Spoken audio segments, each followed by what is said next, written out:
Welcome, ladies and gentlemen, to the second European Challenger Series Qualifier Final. I'm Richard Polscam. I'm joined by James Stress-Illyria as ever. How are you today, James? Doing great, man. We've got one spot left. Let's find out which team's going to take it. It's all about that Challenger Series Spring Split. Yes, it is, and they'll be joining Millennium from yesterday, and we did see Millennium take down Renegades Banditos 3-1 in their best of 5, so Millennium will be joining us in the Spring Split alongside Copenhagen Wolves, SK Gaming, Mouse Sports, and Inspire. Yeah, there's some good names in that list as well, but as we said, got to find out the last name to join it.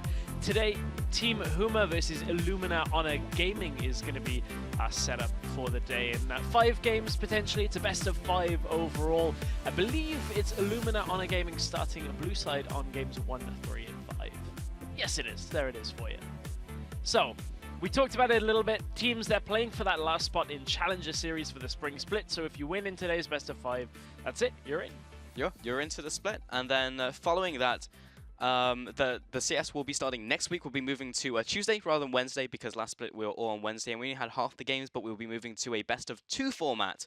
So that means we'll be having 6 games every single day. And all 6 games are going to be broadcast as well, unlike last time where we'd only broadcast 3 with some highlight clips. All 6 games are going to be available for you live for broadcast, and any details you may have missed for the Challenger Series changes, check out lolesports.com. Over in the news section, there was a primer article released just yesterday. Yeah, but all of that will start next week. So before we get to that, we will go into today's matchup. So on the blue side, it's Illumina Honor Gaming with Kubon in the top lane. Then the jungle will be Tabasco with Nick in the mid lane and Creatine as AD carry, and his support will be Mystique. And the framework of this is basically Overclockers UK with a couple different carries thrown in there. And to me, they were always like a 3rd, 4th place team in the different iterations. Like we saw Reason Gaming, Lublin Shore, all those different teams. And then the last split when they were on Overclockers was probably one of the worst showings we've seen from the team. Yeah, I think that's kind of fair to say. They ended 5th in the split, and it just didn't seem to gel as well as we've seen the former Reason Gaming lineup really end up. I wonder now with IHG, they seem to always be able to get around this kind of spot in CS, but right now they're playing to get back in. They haven't got that spot locked down, and I actually feel like Huma might be one of their toughest opponents to date. Yeah, I think so. And like, it's just a question of, can you teach those old dogs new tricks? Because we saw them learn less and less as the seasons went on, and their competition is very stiff as we take a look at their opponents, Huma. So on the red side, they will be playing in the first game. In the top lane, it is Whirlup coming in from the Giant, Santorin in the jungle, Godbro sticking around in the scene, with AD carry Holy Phoenix, and support Je Suis Cass. And this is pretty much the second most experienced CS team behind Origin, honestly, when you take a look at these players and their individual experience in the league. Yeah, definitely. I mean, when you look at it, players that have played at Worlds, played on the EU LCS, NA LCS, all over the place. But I think the thing that makes up this team, or at least when you look at it from an outsider perspective, is they have 3 very strong carry potential players in their, carry roles, top, mid, and AD carry. And Santorin fulfills a supportive jungler role, which we saw him playing on TSM for 1 carry. How can he support now 3 carries? Because there is kind of a restriction on the amount of gold that each carry can get. Yeah, maybe he just has to choose one. It's like, you're going to be my carry for the game. But I also want to talk about Holy Phoenix, one of those carries, leaving TCL coming out of the Turkish league. We were wondering when, if ever, they were going to leave that league and maybe head into Europe, and now this is the first time it's really happening. Holy Phoenix made a name for himself, been at Worlds, been at all these big tournaments. Naru, we were thinking another player might be stepping out, but so far it's just been Holy Phoenix, and these are all exceptional players individually in their own right. You already mentioned it, Santra, and all these players coming from different regions. Can they mesh as a team? That's my big question for this team, because if they can, they could be a real contender. Well, that's the interesting thing, because yesterday we saw teamwork go up against individual players, and individual players did not win out in that, with Millennium, with the better teamwork, taking it 3 games to 1. So that's kind of my worry almost for this Huma lineup, is how well can they mesh when they're facing a tough opponent. I don't think I would count IHG out. They have a fair amount of experience on their own roster as well. The likes of Nick, Creatine, you look at those names. Even Kubon has been around the scene for a very long time. So clearly, they're up to the standard of being at this point. They've beaten, a couple of teams to get here. I'm just interested to see exactly how this match plays out. Yeah, the difference I feel with that team though is a lot of those players had never really stepped up, and we've seen that as they kind of went down to CS versus some of the players like Godbro, who was great back in the day, kind of went through a dip and then looked super good once again. He's been in a bunch of different teams trying to break into Challenger. I feel like this is one of his best chances to get back in. He's showed exceptional performances on champions like Diana even, so we might see something like that today, but I'm excited to see this both lineups play actually. There's always kind of one thing that I have though when watching Godbro is that I felt for the last couple of months, at least when on Ex Nihilo, he had the potential to carry on a handful of champions, and if you gave them to him,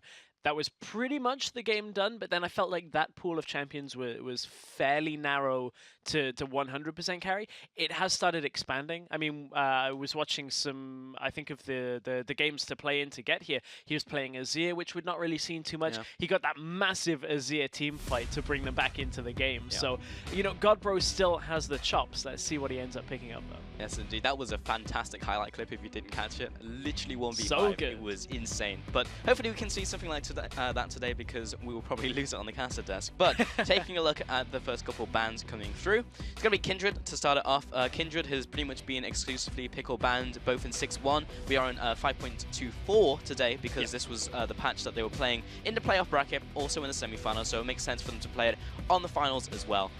Kindred still strong, so is Gangplank, so is Lulu. All three of these picks have been, if not 100% pickle banned, very close to it. Yeah, 100% in the LCS on 6.1 as you talked about.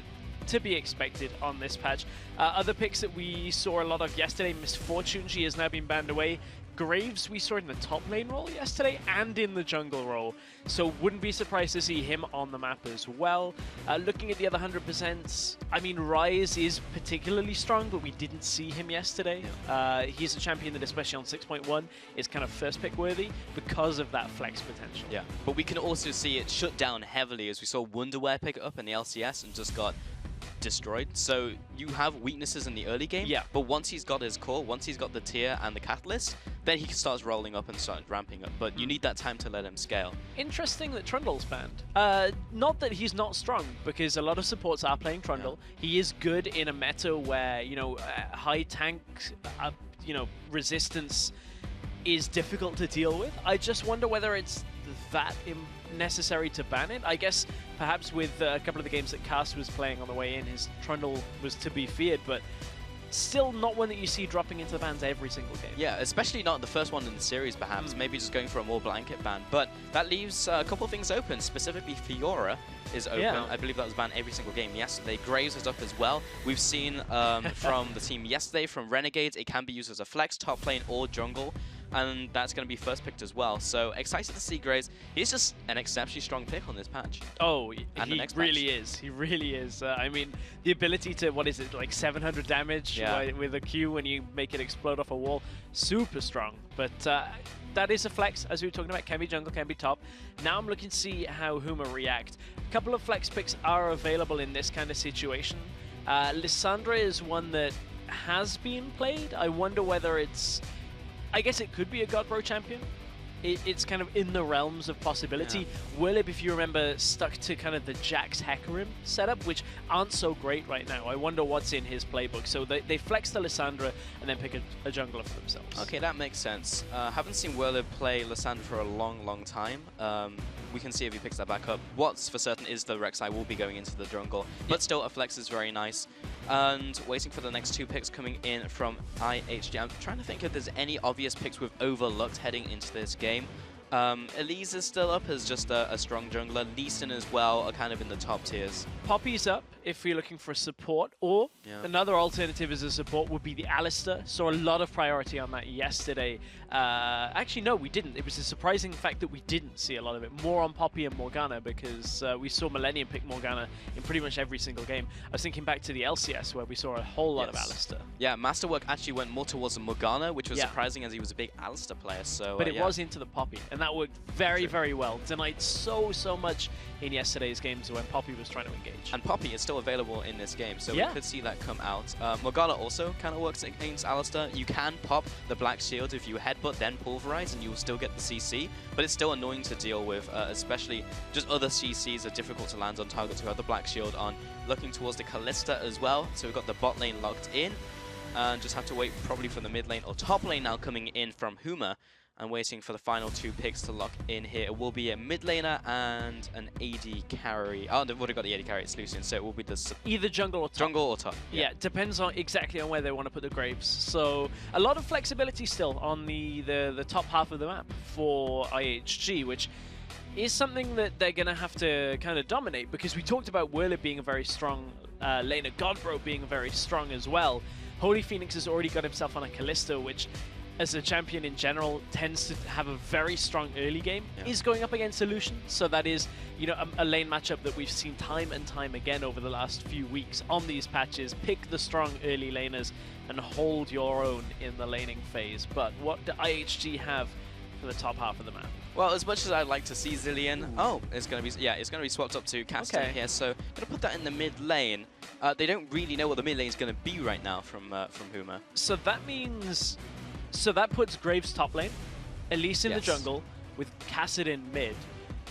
So that is a blind Kassadin pick. It kind of zones out a fair number of assassins when you look at like the LeBlanc matchup. That is a matchup that favors Kassadin, and now Godbro either has to take the Lissandra or find something that does well. I'm looking at like something AD. Normally Godbro would opt for like a Diana or an Azir, neither of which are particularly strong in the current meta. Still waiting on Azir to come back out, but we've seen a lot of the double AD carry meta setup. So I wonder whether he'll go for something poking, like an Ezreal perhaps? Yeah. That seems like perhaps something Godbro might opt towards. We've also seen a bit of the Corki. FLICKR played it. We saw it in yesterday's game as well, when 380 carries was what Renegades Banditos was trying to pull off. Didn't work out that well for them, but I like the idea. And actually going to see that one in this game as well. So it's all about how he utilizes the package, because from yesterday we saw Corki just fly into the enemy jungle 1v3 and then died. So yeah, Kadril had a rough game on Corki because it started so well. Like the setup for the game was great. They went like 5 kills, 5 kills, 5-0. Then he flies into the jungle into 3 people using the package, and then it's like, oh well, I'm dead and we can't take anything, and now the game's been stalled. So that is the one difficulty here that Huma may find themselves in, is if they do get stalled out, which this comp shouldn't, the Kassadin could look to run rampant later. The thing about this comp is I think Whirlib is always going to be looking for a Lucian, looking for a Kassadin, a squishier target to blow up. The same can be said for Graves. He's a fairly low resistance champion, wants to build the damage. Only really Sterix is built, maybe a Hex Drinker. More Malmos. There's enough to get on top of him and just pop him. And if you can do that, it's possible to just continue to snowball the game. Yeah, actually a big deal. I almost expect Kuban to pick up the More Malmortius and the Sterix as the first 2 items. Typically, that is the setup you go in jungle, but yesterday when we were looking at the top lane, it was like Ghostblade into even Rapid Fire Cannon, or then go for a defensive item after that. So I don't know how he's going to build in this game. I feel like you always have to when you have big AP damage threats, a Corki in the mid lane, with Lissandra the ability to pick him off. So that could be a possibility in terms of item builds, but getting a little ahead of ourselves, because we had to take a look at the big compositions, and we want you guys as well to get in on the discussion on Twitter using those hashtags IHGWin and HMAWin for Huma, and tell us which team you think is going to take this one. And I think this could actually be a pretty close series. I like the drafts from both teams as well, so difficult to call right now. Yeah, I like the drafts as well. When you look at this kind of setup, one of the only real times we've seen Kassadin in recent times is Origin picking it for Power of Evil in LCS in week 1. The problem with that, I'm speaking at least from a European sense of things, when we had that, there was very low wave clear. On this one, they got a Lucian, they got a Graves. Graves with his Q can do a fair amount of wave clear, so it's not the most problematic setup for them. All right, let's get into this game. Illuminar Gaming up against Huma. Huma have showed how strong they are as individuals. Can they bring it together as a team? It'll be very difficult for Illuminar on a gaming to bring it home if they do. But if Nick gets big in this game, starts running over the team as Kassadin and Graves as well can scale out of control, there's a lot of things that Huma have to keep down in this game. Yeah, there are. And, you know, I think there's a lot of discussion, actually, around Huma. I always end up getting tweets whenever I'm tweeting about Challenger Series. Everyone's talking about, are you excited for Huma? Are you excited for Huma? I mean, I'm excited to see them, but they've got to get past IHG first, which I don't think is an easy feat. There is a reason the players on IHG have been to this level so many times. now you've added in the likes of Nick, you've added Creatine, very experienced players. Nick used to be on Gambit, Creatine formerly in the LCS under Millennium. That could just be the boost they need here to kind of weather the storm of Huma. If they can use team play to their advantage, could hold out just like we saw Millennium do yesterday. This is going to be a team who are very hungry to get back into EU Challenger because they've never really had to step out. They've always been there. They've always been competing in the league. Now they have to try and fight to get back in. This is a big deal for the players, and I expect them to fight tooth and nail for it against Huma here. And to start off the game, pretty much just a fan, but we do have some deep vision coming in from Huma. Kuban actually goes around the ward. I'm not sure they actually saw it got placed down, but it will be the Lees and Graves going for the double jungle, while the Rek'Sai and Lissandra, I believe, will be starting in the top side. And we saw this yesterday with Graves and a Lees in a lane swap situation clearing the jungle. They literally take no damage. Yeah, it's such a good combination. Between the Spiderlings and the knockback from Graves, it's you know, fairly easy clear, but there's the information that was needed from Huma. They get exactly what they wanted. So Willem actually went up to the lane rather than double jungle because they didn't have the read on this lane swap. So it was nice from IHG to avoid the vision. I do wonder now how that's going to affect Willem because he's not really able to leech much off the wave. He did actually get a 3/4 of a wave, so it's not that bad actually overall. Didn't get pressured out, but he now is going to have to join Santorin, while Kuban and Tabasco still continue to go around as well. I wonder whether they just wanted to dodge the Lissandra into Graves matchup. I mean, we saw Graves against melee matchups yesterday and have a fairly dominating performance. Against the likes of Lissandra, I feel like she probably can weather a little bit more of the harassment that Graves is trying to put down. He can't auto-attack her through the minion wave, whereas she can. She can return that fairly easily. So I wonder whether that is the kind of the thought process here between IHG. Yeah, it's definitely a possibility because, as you alluded to, it was the Graves and the Shen matchup where Shen can't hit you, you can hit him, and you just shove him into tower. A laner who has wave clear, which is actually somewhat rare in the top lane. You actually don't have that many champions who have good early game wave clear like Lissandra, versus Graves can actually deal with him. Going for this lane swap up now, pushing up the top lane mitigates a lot of that. Now in the bot lane, Holy Phoenix and Shui Cat, with Whirlip now coming down, should be able to take this tower. They've got the stack rolling in, and Santrin's actually going to head into the jungle, get some more information. He has a ward, just depends where he wants to plonk it. But he's going to go for these Krugs as well, just to take everything off the map that he can in this lane swap. I'm trying to keep my eyes on Tabasco here as well, because Tabasco's been caught on the top side of his map a little too much, and there's not actually all that much for him to farm. He's going to have to try and go aggressively... sorry, he went aggressively into Huma, which had already been cleared out somewhat. At this point, I'm kind of watching Tabasco. He's looking for the mid lane.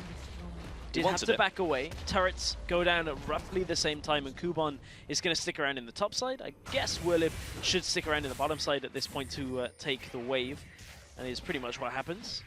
And a teleport comes through from Nick just to get himself back into the mid lane, but instantly takes damage down from Godbro. Yeah, he tried to get the Q down for the magic shield because Fast Bomb is magic damage, so he would mitigate a lot of that. It doesn't really end up mattering all that much because he has Corrupting Potion, so he's still getting harassed a little by Godbro, but with the minion wave coming in and the teleport used, he should be able to get most of this. And there's no real advantage to either team after that lane swap. Very slight advantage in terms of like just 2 CS in top and bot lane over to Huma, but it's practically nothing. It's just what the teams do now in phase 2 of the lane swap. Yeah, and the mid lane advantage that was formed from the recall is actually going to swing a little bit in favor now of Nick, because the teleport gets back to lane, is able to just keep up in farm fairly well. And that's one of the things really is when you look at Kassadin, he's a champion that used to struggle significantly in the laning phase. Ever since some of the reworks, giving him that magic shield, and the matchups that you see him in, tends to be fairly safe. Can get to level 6 without too much difficulty, doesn't get poked out, especially if you're running teleport. You just get back to lane. Try and hit that level 6 as quickly as possible, and tends to draw a lot of lanes fairly even. Still can be tricky if jungle pressure is involved. Yeah, Santrin only really has 1 level to go, though, before he can no longer ever pressure the Kassadin, though. Yeah, that is true, but look at the difference that Santrin has had when it comes to the farm and the gold difference. Santorin right now has about 200 gold up on his opponent, which isn't that much in an overall sense of things, but when you look at this early on in the game, 5 minutes in, that could be the difference between a pink ward that now survives for a few minutes and is able to just scout out a particular area on the map. I believe Santorin even did pick up a pink ward and has put it defensively in his own jungle, so that really could be a fair difference now between these two teams if Santorin can utilize that vision control, maybe to catch Tabasco out. It's a definite possibility. Now both teams have decided to swap up and are going to take the reverse turrets. So taking all of the turrets in the side lanes, or at least the outer turrets going down. Holy Phoenix, Whirlib and Jesuicas still pushing the top lane. And bot lane is a little slower, but with Graves and Creates and 280 carries, we'll be able to take this one out. This just means the continued push will now come in from Huma, and everyone from Illuminar are kind of split out. Kumon's actually going to take a lot of damage from this turret, and the minions as well going down on him. He may even get executed here. Oh no! Have we ever had a minion execute before?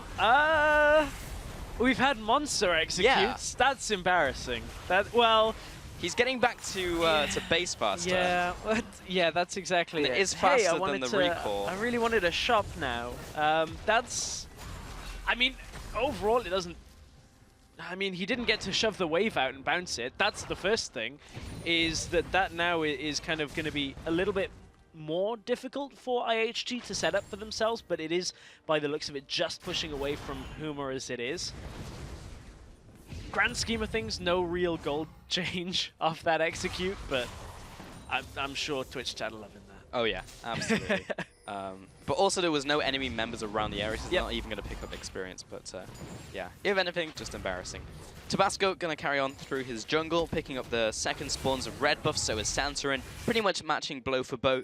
Both gone for a Tracker's Knife as well, to try and get the aggressive vision down. You can take a look at that vision game right now, with a lot of wards around kind of the central area, which is to be expected with the game fairly even. Only slight advantage over to Huma at this stage, all down to CS, mainly from the jungle as well, as you were mentioning. So just going to be the vision control around no man's land, up and down the river. I'm glad to see Cass just check that bush in his own jungle, though. We actually saw Origin miss a ward there for a good few minutes that people walked past. Cass throws the black shield on himself and says, okay, well, you can combo me, use your cooldowns, it's fine. He just walks away after killing the pink ward. So Cass is already on the good vision control just in general. Actually, Huma, Holy Phoenix has spotted another pink in the bot side tri-bush. So they are all about that vision control right now. Really nice to see a team focusing so much on it this early on. Just got to be careful that they're placing wards behind them as well. I think Alistair may have been able to roam down there if they'd have had support from Elise. There was potentially the opportunity to look for a gank there, but positioning just wasn't in the right spot for IHG. Yeah, not this time. In the mid lane, taking a look at some of the itemization as well. Godbro picked up the Sheen to start off the game. Probably going to go for the Triforce, also looking towards the Phage as well, so almost certainly. Nick just looking for the standard scale-up build with the Catalyst. Meanwhile, in the bot lane, Warhammer coming out from Creaton, and Kalista probably looking for the Blade of the Ruined King as her first item. And nothing really out of the ordinary. Actually seeing as Jesuicas as well, going for the E-Max, so the Black Shield, so he can block some of the extra magic damage coming from Tabasco and Nick. Sometimes you see a Q-Max, the extra damage, but going to be the defensive play this time. So I kind of like what IHG have tried to do here. Putting the Kassadin up in the top side, Graves in the bottom side, and holding with their duo in mid lane. Because they know that it's only a matter of time before Huma start grouping mid lane with this Corki, looking for that tower. So if you can try and maybe take mid tower when you've got a 2 versus 1, there is that opening. Problem with that, though, is Huma's response to that is trying to chase out bot side, warding deep in the bottom side just to try and stop one of these solo laners from kind of trying to freeze. It's not going to be that effective to try and hold the waves on Kassadin and Graves for this long, but if they can just stall out Huma for another few minutes, it kind of brings Nick a little further into the game a little bit earlier. However, Huma did just pick up the first dragon of the game. That's just disconnect and reconnect. Yep.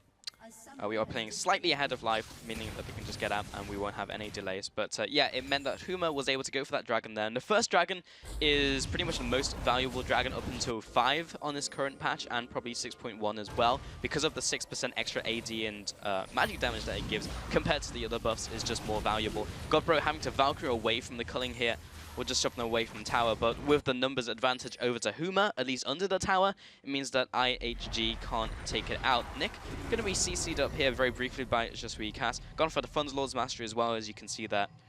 and just roaming towards the bot side now. So IHG roaming from lane to lane, trying to get something, but Huma have been pretty good at making the reactive plays to stop them. Yeah, they have been. This is a big wave being shoved into the bottom lane, though, for now. IHG don't actually gain too much more than just some vision control from it.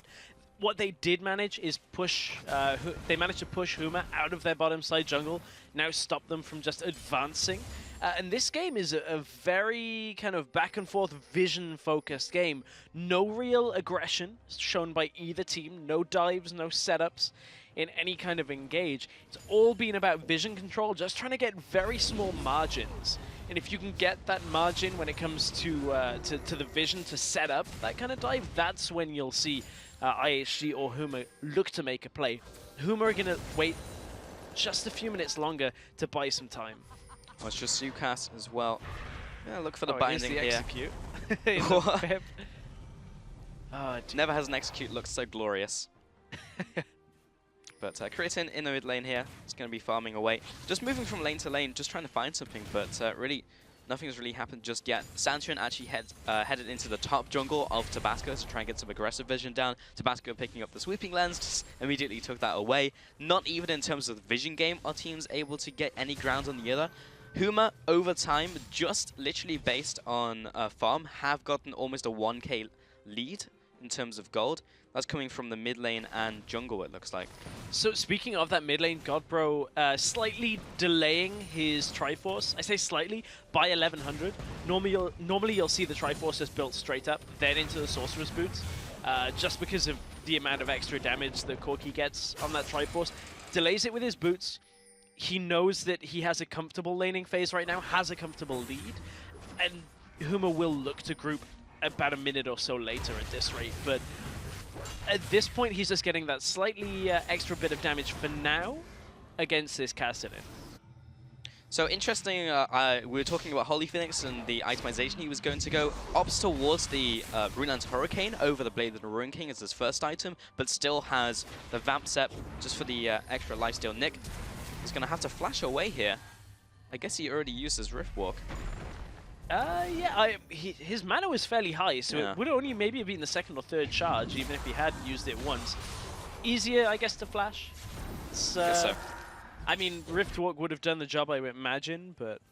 Yeah, he may have been knocked up and then knocked up when he arrived at his destination, and then the follow-up could have come out, but still, I think he had time to Riftwalk. Got to be careful, though, for Tabasco and Creatine here. They are holding off on mid, but it looks like Huma didn't want it at first. They're waiting to go in. Very passive game, but they have the numbers advantage more than anything here. Although with the claw down now for Lissandra, that kind of removes a lot of the presence here of the dive. At the same time, the minion wave was evaporating, and this one is going to evaporate too. Godbro gets some good damage onto Creatine. Going to respond with the Ardent Blaze and a double tap. And Godbro has to think twice about continuing to seize his turret, but the culling was used to clear out the minion wave as well. Yeah, and that's one of the other obvious benefits of having those Sork Boots this early on. Able to just kind of get away a little bit easier. Against a Kassadin, he will chase you down just by Rift walking onto you, but any little helps with the extra movement speed that comes from it. But Godbro generally is in a good spot right now. For IHG, it's not worrying that their Kassadin is down by just around 15 CS. That will be kind of recouped as this game goes on, so neither mid laner is really running away with this one right now. And then you can see Graves Wave Clear in action. 1Q comes out, all you need to do is auto and you can take out the backline. We've had a completely different build though, looking at Graves. Yesterday we saw the Ghost Blade into then the Hex Drinker or the Sterix. We also saw the Rapid Fire Cannon. This time it's a straight up Maw of Malmortius. First item. All I care about is that this Lissandra is not going to kill me right away. So, interesting change-up. This obviously will kind of reduce Kubon's overall damage for the beginning of the game when you take into account like just his general teamfight presence. He'll still have massive damage from his Q if he gets it connecting with a wall. I kind of want to keep my eyes on this to see exactly how much Kubon is going to have. Yeah, this is more of the jungle build than anything. Definitely a departure from top lane, but there's so many good items you can build on Graves.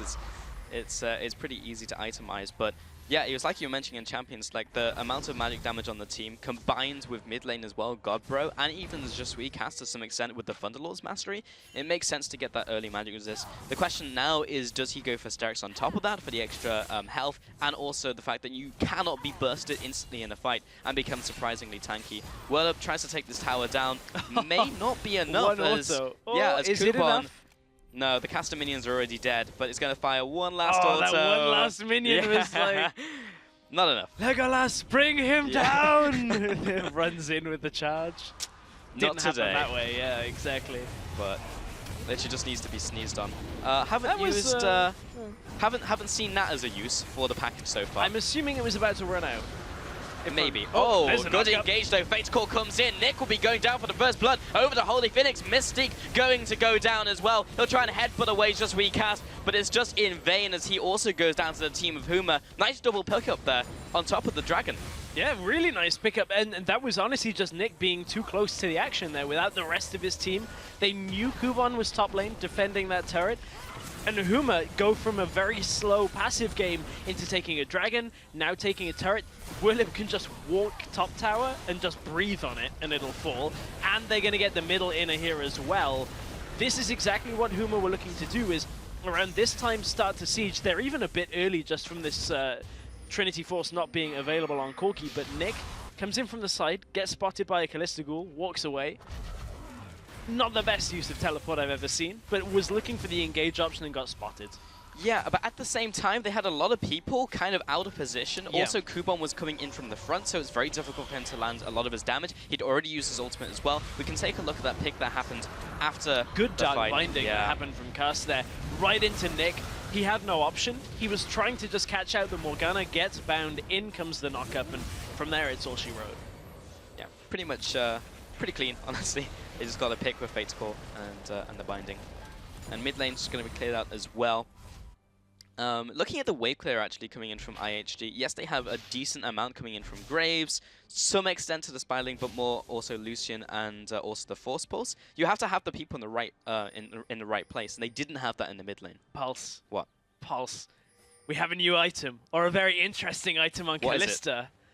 That is an Whoa. item Okay. I very rarely see, let alone as a second item picked up by an AD carry, and that is Death's Dance. It's the first item in the item slot for Callista right now. So what Death's Dance does is it's an item designed to be an anti-assassin item, because what happens is it takes some of the damage that you're taking, 12% of damage taken, is actually, rather than given right then and there, it's spread over the next 3 seconds as a bleed.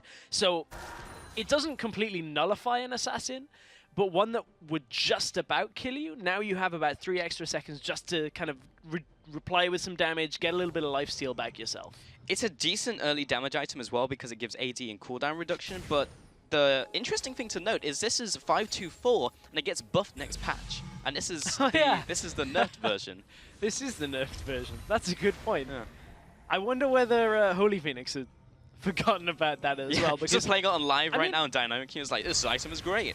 let's be real, 6.1 didn't have the biggest changes. We'll get to that because Godbro and Cass are going to try and defend this turret, but 6.1 didn't have the biggest changes, so you could be excused for letting one of the little changes kind of slip. Very true. But still, Death Dance is still a strong item. Oh yeah. I really like the item as well. Yeah. But I don't think it's, in this current form on 524, I don't think it was the most viable item on every AD carry.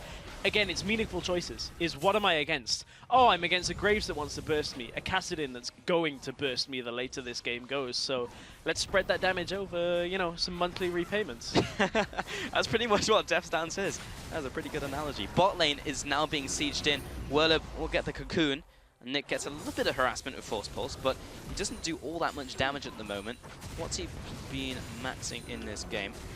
He's been maxing Force Pulse as well, so didn't even do that much damage. Bot lane's going to drop fairly low. Oh, that does not feel good at all. And now the Mystique damage returns. has to run away.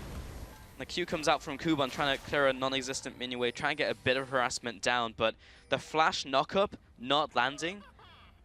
is really big from Alistair because it's so difficult for him to get in range regardless onto this team, and now he doesn't have his big engage tool. Yeah, that's huge for the next few minutes here. And, you know, this tower falls. Kuban wasn't in position to help with the wave clear, and they need, realistically, both the Lucian and the Graves. If Lucian doesn't have his ultimate, it's difficult to clear the waves off as well. It is coming back up in just a couple of seconds, but look at the damage being returned onto Mystic at this point. Huma are going to have to back away for the next wave to join. Meanwhile, top lane, the amount of minions should just push the wave into the turret, and they will take that just naturally. So Huma are just gaining things around the map, regardless of what they're doing.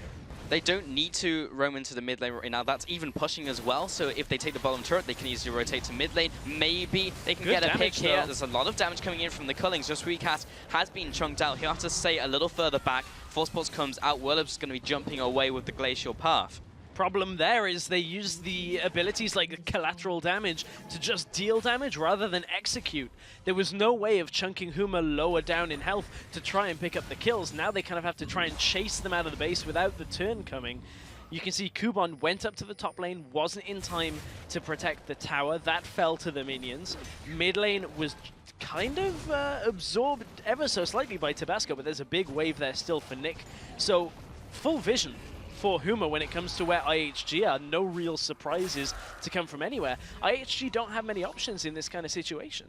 A lot of the towers went down as well over the last couple of minutes. 6 towers to 2 in this game over to Huma, and you can see that reflected in terms of the gold. Over 6,000 advantage to them at 21 minutes is pretty big, and Godbro has just picked up the package as well. So again, the momentum is in Huma's court, and they can make the next play as well because they're continuing to make these proactive plays. They have the vision in the opposing jungle. Whirlup is pushing the top lane, and IHG have to make some miraculous reactive play now. Yeah, somehow they have to get Nick into this game.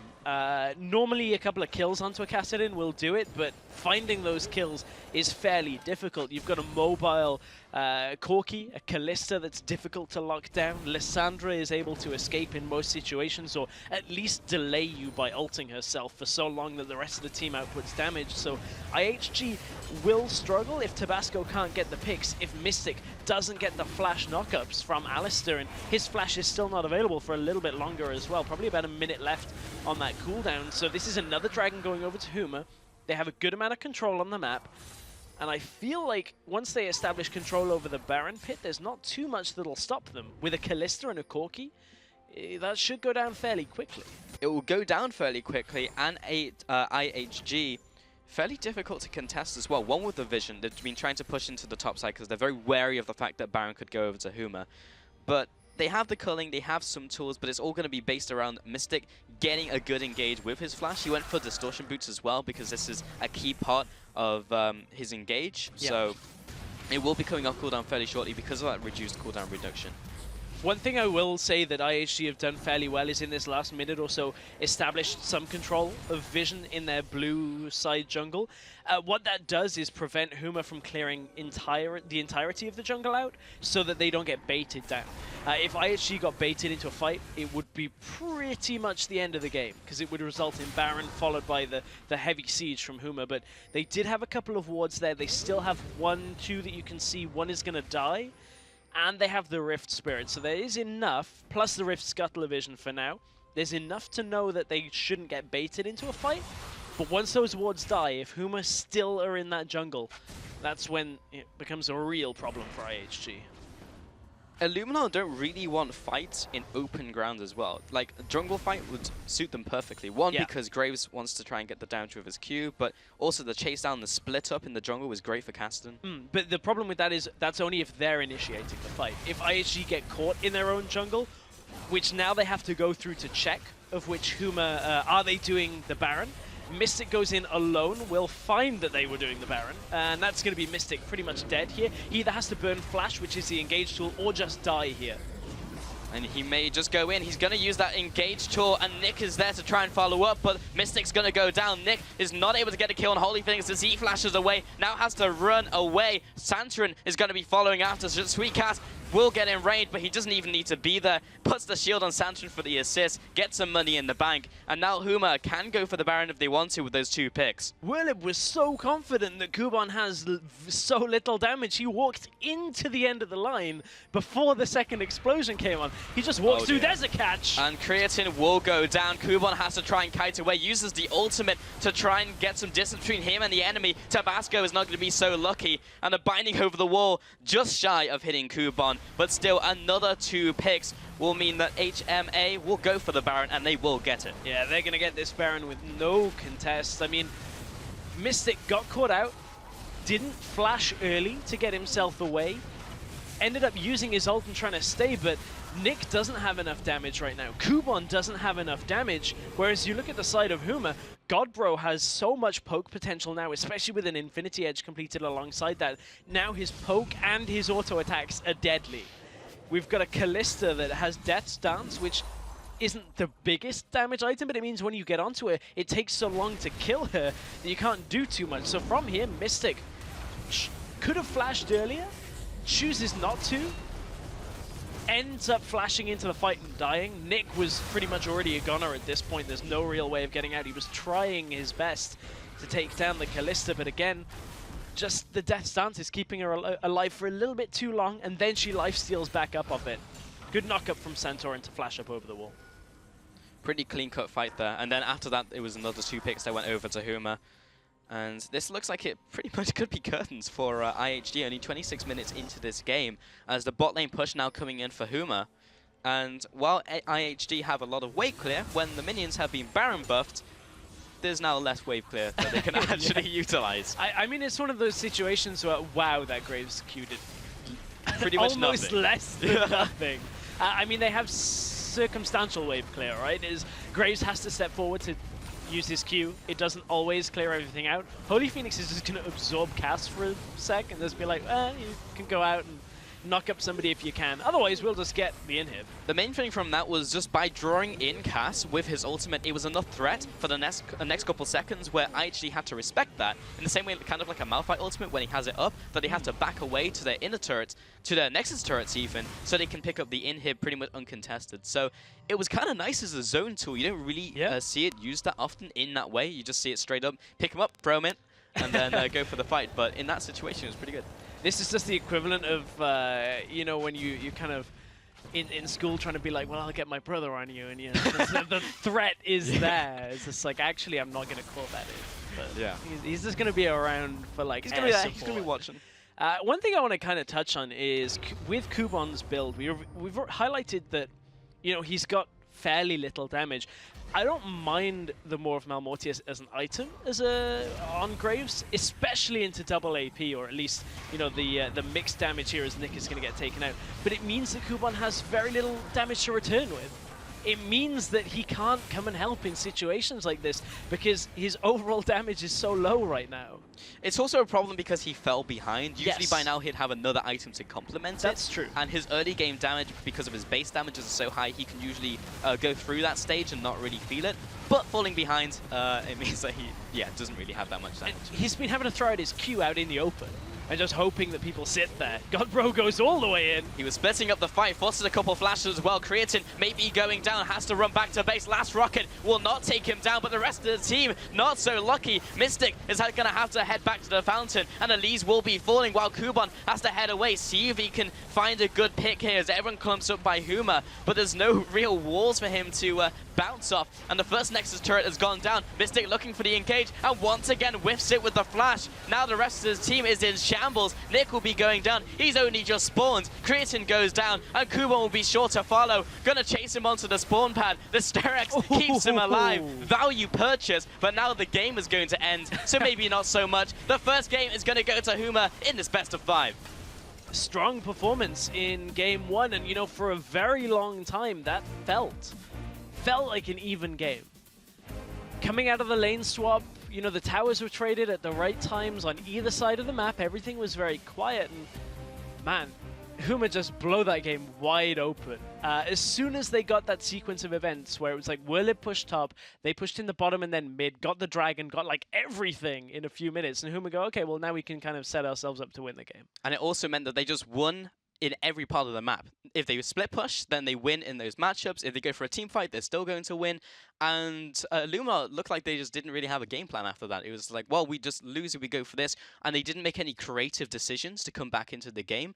And it was systematic from Huma. They just got the vision control. They pressured the objectives. They forced Illuminar to come to them. And ultimately, they just came home with the win. It was a pretty clean game. It was. And I feel like a lot of it was Huma being in the right place, right time, knowing what to do, but then also IHG, as you alluded to, not really having an answer. That's kind of the other half of that is, this is what made day one victory for H2K look very impressive for the EU LCS, is Giants did nothing to stand up to them.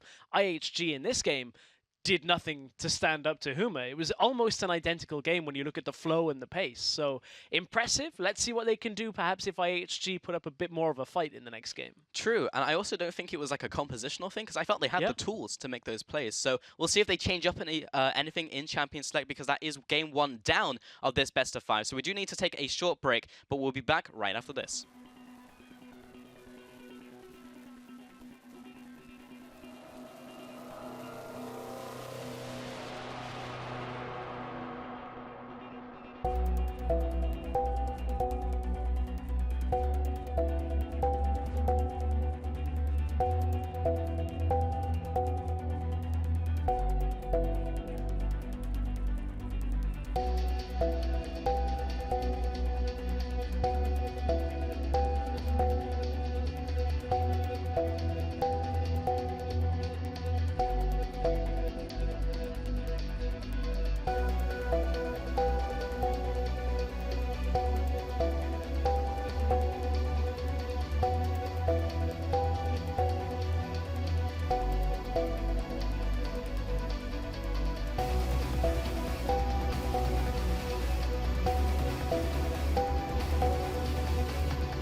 Welcome back to the EU CS Qualifier Finals between Illuminar Honor Gaming and Huma. Huma began by picking up a pretty relatively easy win at the start of the first game. at the start of the first game, Well, throughout the start first series, game, the whole throughout first game. So let's talk about that first game. Yeah. It's the only game we have to talk about, Yes. so it seems like a great place to start.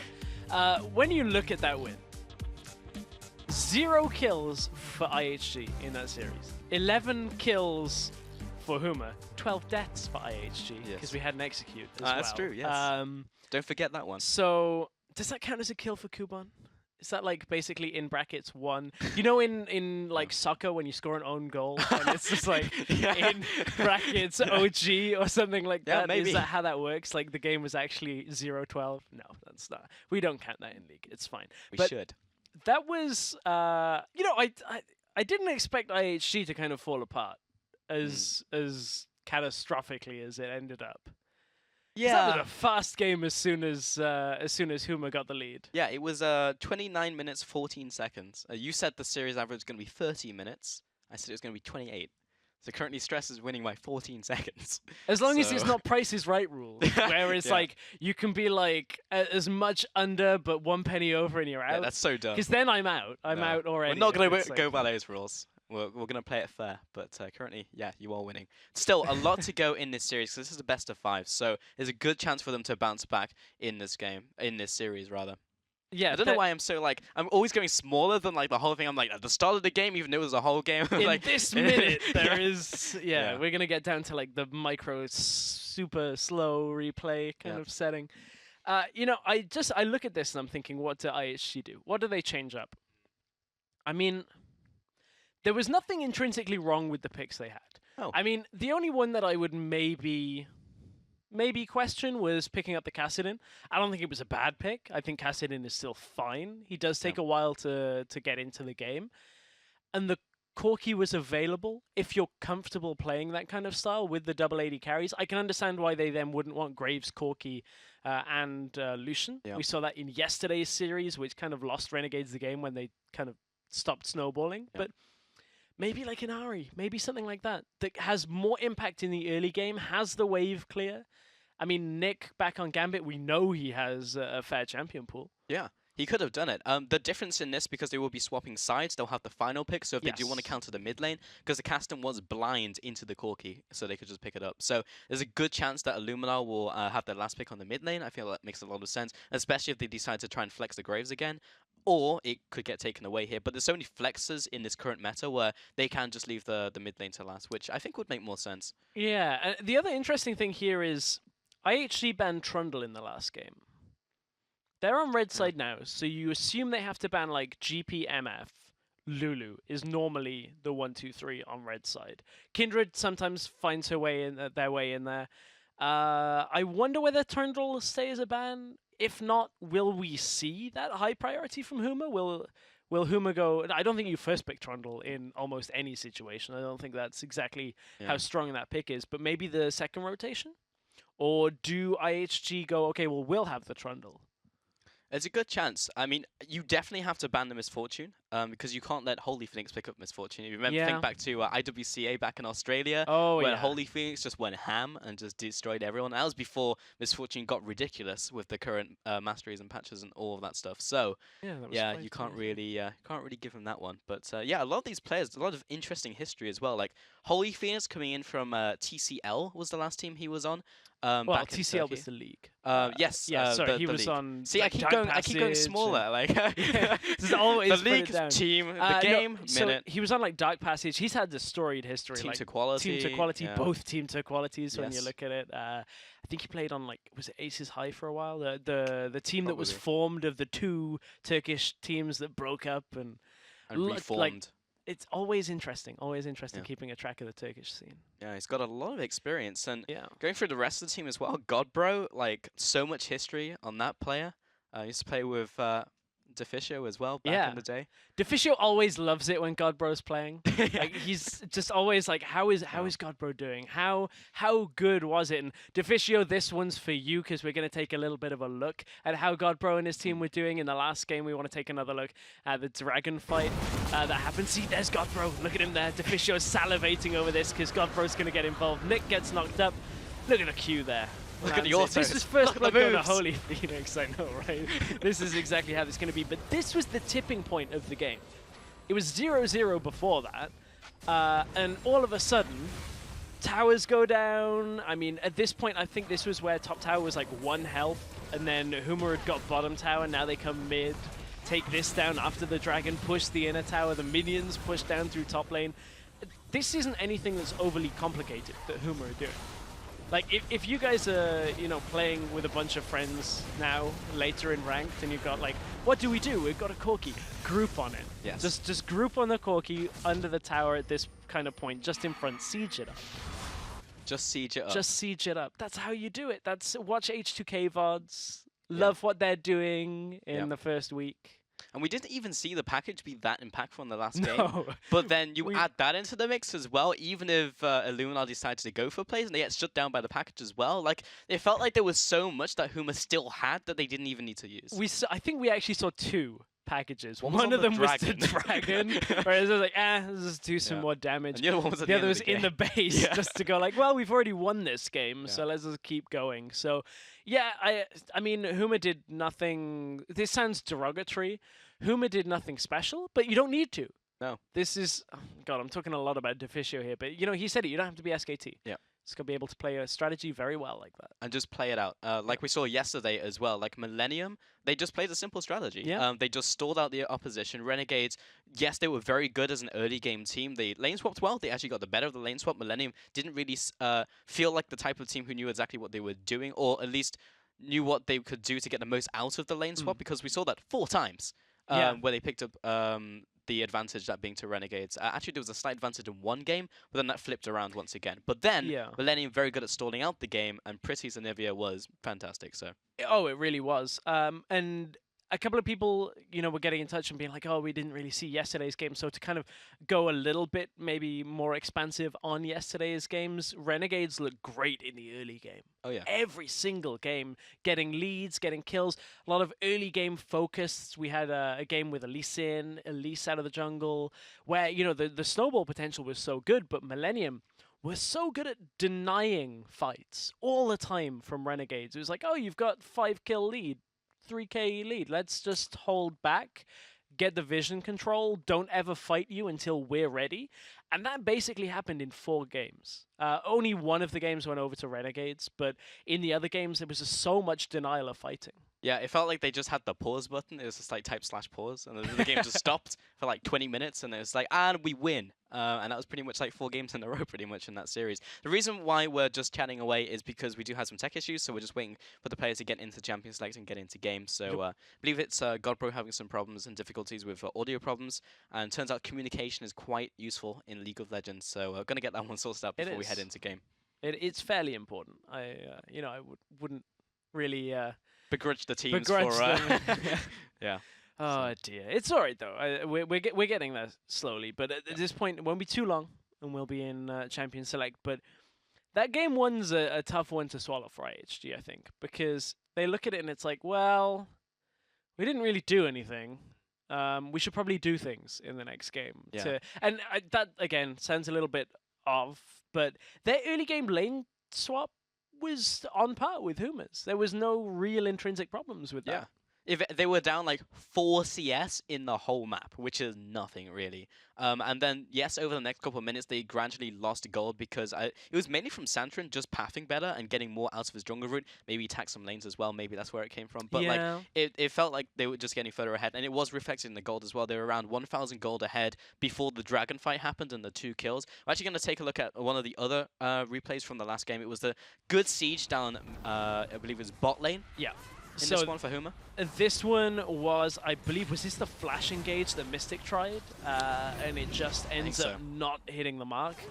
I believe it was. It was in roughly this kind of situation. But this was Huma setting up their siege fairly effectively. This is just after the Triforce Sword Boots setup from Corki. But you can see how difficult it is for IHG to close the distance. Yeah, it was. The flash into the Pulverize just not quite hitting the mark for Mystic. And this tower is already low enough that the next minion wave, as it comes in, it's going to get the tower. Oh, and here's the minions taking down top tower as well in the next 30 seconds or so. But it's so difficult with the Kassadin, a Graves that's behind, and a Lucian that doesn't have his ultimate available to deal with that push. There's really nothing you can do. Also in that situation though, Mystic 2 times in that game missed his pulverized flash. Yeah. But he didn't pulverize flash, he flash pulverized. And he didn't actually do that mechanic because there's some abilities in the game, if you didn't know, where you can actually activate it first and then flash, and you basically cancel that animation and you can't get away from it because you have no time to react. Lee Sin is one of those ones as well. You can kick flash, and there's not a whole lot you can do about it. We didn't see it there, and at least in the second gate he was just out of range, but in the first one, I feel like he may have been able to get at least one knockup. Would it have turned the tide of the fight? Probably not. Yeah, but I it's think one of those things you can just add. there was so much damage. Oh, we're into champion select. Awesome. There's so much damage as a follow-up that wasn't quite there. Yes. They're diving on top of it. For the record, one of my favorite ability flash instances is Cassiopeia's. Cassiopeia, yeah. Because you looks can cool even as well. change the direction of the stun as well. It's cool. It's One of the ones that a lot of people don't know about is a Moo as well. You can do. Which is exceptionally good. Haven't seen a Moo in a long time. Everyone is always like, he's coming back, boys, and then he just. I mean, now would be the time with Misfortune, if ever. If ever there was a time. But no, you need early game, Pulse. Early game, not steal his blue and he's done. Yes, pretty much. Like, that's not the kind of jungler you want. With so many good early game junglers like Graves, like Elise that we saw last game as well, which these players have been playing. Dr. Mundo would be the first ban, followed by Kindred, and Malphite is going to be the different one coming in from Huma. I was going to say, speaking of early game junglers, Kindred not available in this game. Game 2 was banned in Game 1 as well, so IHG is sticking to that as one of their bans. Of course, sides have swapped now. Huma on the blue side. The Malphite ban is interesting, because we didn't see it last game, and they didn't ban it in the first game either. It's a great engage tool, and it's a pretty solid champion right now, but because Trundle exists, which is the ban that we had last game in from Illumina, he's less good in those prolonged fights, but the engage is still great. So if you get it on top like a Misfortune, for example, really strong pickup. I quite like the Corki ban, actually. Because you know it's a pick that Huma can play now, and it's a flex. So there's a lot of strength just in general to try and shut down some of the siege potential. I think it's a good setup to ban that one out. Wonder where the rest of it's going to go. What does that leave open now? Trundle is up. That was one of the picks we were talking about. Misfortune is up as well. As for first picks, Misfortune is an option. And guess what? Nailed it. So first pickup will be that Misfortune. What is still open? Fiora was open in the last game, and neither team decides to pick it up. Yeah. People are talking about the Lissandra-Fiora matchup now, and people are saying that Fiora actually not too bad into the Lissandra matchup now with itemization choices. Not too bad. Still a skill matchup, I would say. It's become more of a skill matchup than become before, which used to be like everyone's opinion was Lissandra wins. So. I still think it's a tricky matchup even before the changes, but I can understand with the first rotation Lissandra in the last draft why you wouldn't then want to go, well, we put the Graves, we could just put the Fiora there. I like the setup they had. I'm not expecting to see Fiora in this game either. Looking at picks that weren't available in yesterday or have had a lot of ban presence.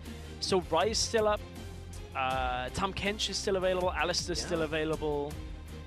A lot of options. Graves could possibly get on for Kuban again. Tam is a big one that we didn't see.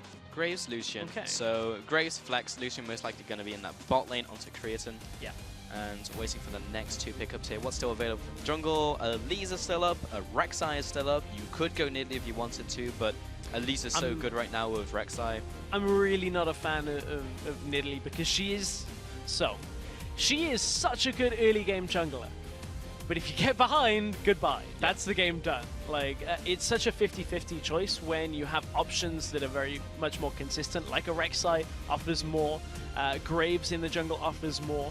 So I don't think Nidalee's a bad pick. I just think that she's more of a coin flip. Yeah, also outclassed. Yeah.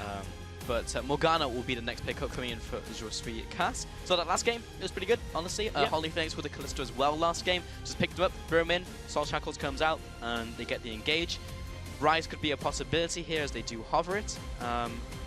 And we've already mentioned a whole bunch of different picks, so they have a lot to choose from. I thought you were going to be like, so you can go back in time and figure what we predicted. We said like 20 champions. It's like the IKEA of Champions Leagues, where we give you the tools and the champions, and now you put it together. Yeah, we give you 30. You can just be like, this. No, that's not how this works. If we didn't predict it, we don't get to claim it. No. Unlike was sat with Deficio during LCS, and he was like, I predicted this whole picks and bans phase on the 4th time round. Yeah. Yeah. Changed He his was mind like, it's going to be 4 this champion and the times. control mage. Oh no, it's going to be a carry here. And we were like, it's just been locked in. Yeah, you can't change your mind like that. But 2 lock-ins have come out. Rise, Trundle. We were kind of talking about the Trundle was banned, so now we get to see. In fact, it was IHG banning the Trundle. So in the last game, they banned it away almost from themselves. Not necessarily, because I mean they were kind of, I guess, expecting a first rotation Trundle and didn't want it given away. And now that it falls to pick 4. But at the same time, there's no priority by Huma to pick up the Trundle. Like they just picked up the Morgana anyway. Huh. And now they've locked in Thresh. And they've locked in Thresh. Curveball. So, okay. Mid lane? That's Top mid lane? Morgana with Thresh support. Then. Lissandra's also a flex, so... Right, but I'd rather Lissandra in the long lane and Morg in the shorter lane.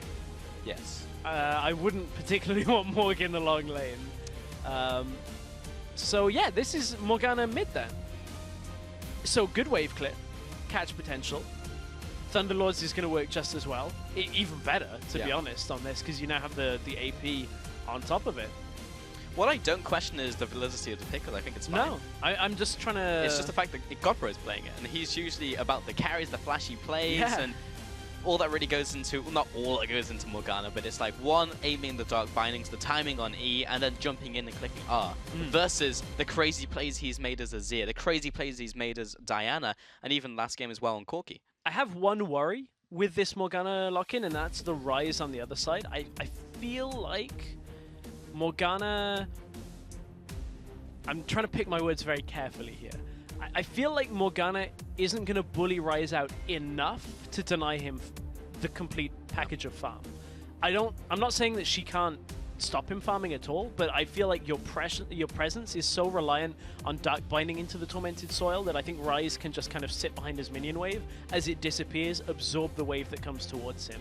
And the actual threat isn't there in the laning phase like we just saw from a Corki from Godbro. So I'm interested to see that lane matchup now go, and I think that's why they then put Tam Kench up to the top side. For sure, she doesn't have the same tools as other champions to shut down the Rise, and that could be a problem as we get through this game, because the only really the problem that Rise suffers is the early game. Once he starts scaling, he just picks up like a blasting wand or something and just murders you. It's kind of disgusting. He just hits that point in the game and he just starts winning. You just reminded me of a game yesterday when I'm looking at like blasting on Catalyst and a Like, I Rise shut just him all down. into me at like level 9 after I've killed him 4 times, and I'm like, what is this Rise? Anyway, as we were alluding to, or talking about a fair amount, that is Morgana mid with this kind of team composition. A fair amount of potential to set up sieges and pushes on towers as well. A lot of wave clear coming from Huma. On the other side, scaling with the Rise, you've now got good protection from the Tam Kench, and you can use that Trundle to disrupt people as well. Some very interesting picks in this draft, so make sure you join the discussion and talk about those picks on Twitter using those hashtags as well, depending on which team you think will take this one home. Hashtag HMA win for Huma or IHG win for Illuminar Honor Gaming. We're about to get into game 2 of this best of 5 as Huma will be heading onto the Rift, as will Illuminar Gaming on the red side, swapping up in this game. And excited to see what happens in the early game as well, because they had a lane swap in the last game.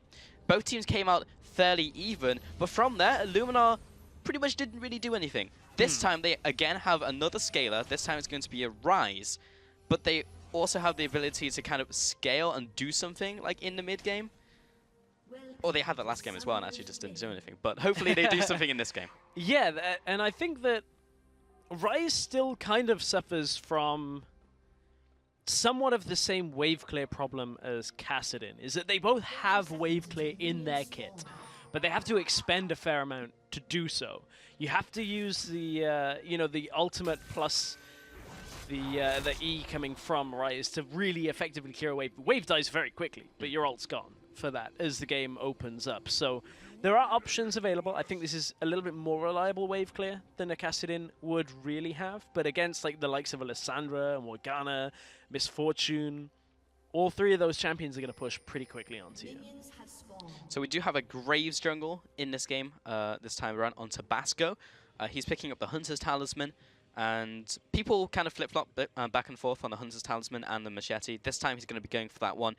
Indicates to me that he may look for a gank after his initial jungle clear, because he's starting on top side, meaning he'll go onto that blue buff. So actually may have not entirely been necessary. He may have just been able to go for the machete first. Problem for me in that situation is, who are you looking to gank? Lissandra has an escape, Misfortune has Thresh, and Morgana's in a short lane. So your actual ability to get on top of somebody is going to rely on Godbro mispositioning. Because Godbro is going to shove the wave very fast. You can already see he's pretty much killed all of the minions while 3 of his still remain alive. That's going to happen time and time again. But as long as Godbro has his side bushes warded, at least on one side, and then plays to that side, Dark Binding is very effective. Nice pillar there from the level 2 punish in from Creatine and Mystic. I guess a lot of damage onto Jesui Cass, but because the Relic Shield is there, and it's early on, hitting at level 2, getting a lot of their health back, not too bad. Mid lane, maybe a bit of farming for now. 2 snares come out, so the auto attacks will still come in from the 2 players. And that's pretty much what Morgana does in the mid lane. Carries on shoving you into the tower. The Ignite comes down very early from Thresh there. And I don't think he's going to use the flash as well. Going to put some more damage onto Mystic as he heads back. Nice flay. Get a couple more autos from Holy Phoenix as they retreat. And the lane is equalized up. Now the health pots have to be popped by Illumina. That's a little bit unfortunate for that trade in the bottom side. I was kind of keeping a track. Cass actually, because of the dash from Creatine, used the empowered auto attack on a minion, so didn't have that extra trading potential there. It was a little unfortunate, but that is the problem with when the AD carry dashes away from you. Yes.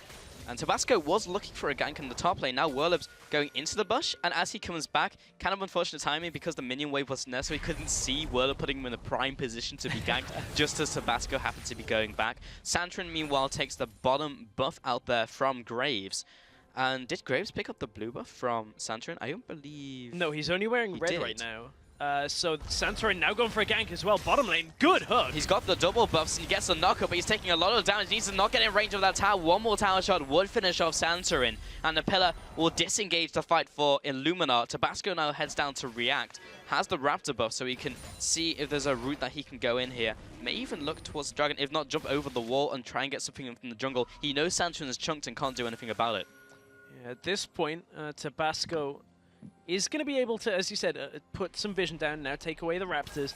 So the problem with that bottom lane attempted gank there from Santorin is the kill pressure from Cass not having Ignite was already fairly reduced. Holy Phoenix as well was trying to kind of move forward to put damage down, wasn't 100% on the same page, and then Creatine and Mystic were able to get out. They do get the flash from Trundle, so if they can capitalize on that, that will be something that they're looking for. But on the other side, Tabasco, when you look top side, again, difficult to get on top of a Lissandra. The one thing it has done, though, is give Kuban the ability to extend his farm. 30 CS to 21 right now. Yeah, 4 more minions coming in here, so as long as Whirlup last hits all of these, it will even up a little bit, but still, it's a whole wave advantage to Kuban, which is nice to have in that lane matchup. Pillar. Good pillar, and Holy Thing's taking a lot of damage. He was trying to trade back onto Creatine. Both of them still had both of their summoners, neither of them will use any of them. The Lantern gets him back to safety. Just Weakcast throwing that one out. Tabasco looking for Santorin in the top side of the jungle, heading into this bush, does not have the Raptor buff, but takes away the tunnel, so they know he's there because they saw the tunnel explode. And now he will head into his jungle. So nice bit of information there for Huma to start off this game. Yeah, good information. As you said, they know the tunnel is gone. Instantly pinging that one out. So even without a ward, knowing where Tabasco was, this gives the freedom on the bottom side for Holy Phoenix and Cass to set themselves up maybe for another trade. Santorin's been spotted this time though. Drops the ward over the wall, tunnels under the wall, and comes right into vision of that ward. So both junglers are top lane, and Tabasco has been spotted once again. So both teams playing with complete information. I'm interested to see where the next step is here for this, especially bottom lane for supports. You can see Cass is roaming up. Was looking for Rift Scuttler. Did he actually put a ward down? Is something I'm interested in. What we know is Tabasco has gone back, picked up the Tracker's Knife, so has Santorin. He's used both of his wards while Tabasco looking to put some more down, maybe track Santorin through the jungle. But this is the same matchup we had yesterday, where we had Graves into Rek'Sai, where it's hard for Graves to get up into the enemy jungle and try and duel the enemy jungler, because Tremor Sense is the thing. Yep. It's difficult to even gank because Rek'Sai will continue to track you, so he loses that strength. So Tabasco finding it hard to make an impact in the early game. But it does allow him to just go through the jungle and carry on farming. It does. It should be a fairly safe spot for him right now. Even gets an aggressive ward out. Santorin is in the bottom side of the map, though, right down in bottom lane. You can see him hiding in the bush down there, looking for an engage. They have a ward just to spot out if Mystic comes too close. As the Holy Phoenix is trying not to give the game away with Cass. Does have flash available on both Santorin and Cass, so if Trundle steps out like this, could look to Flay. Now the game is given, as Santorin is there. Ooh, flays him away. That was an example of not a good combo in Fresh. Yeah, flays him away, then doesn't connect the death sentence after the flash. To be fair, it's a very difficult thing to pull off, but if you're setting up a play based around being able to land the flash play so that Santorin can get in range, you have to make sure it hits. Take a look at mid lane, though. One thing we talked about was how this Morgana into the Rise was going to go. Hold that thought, bottom lane again.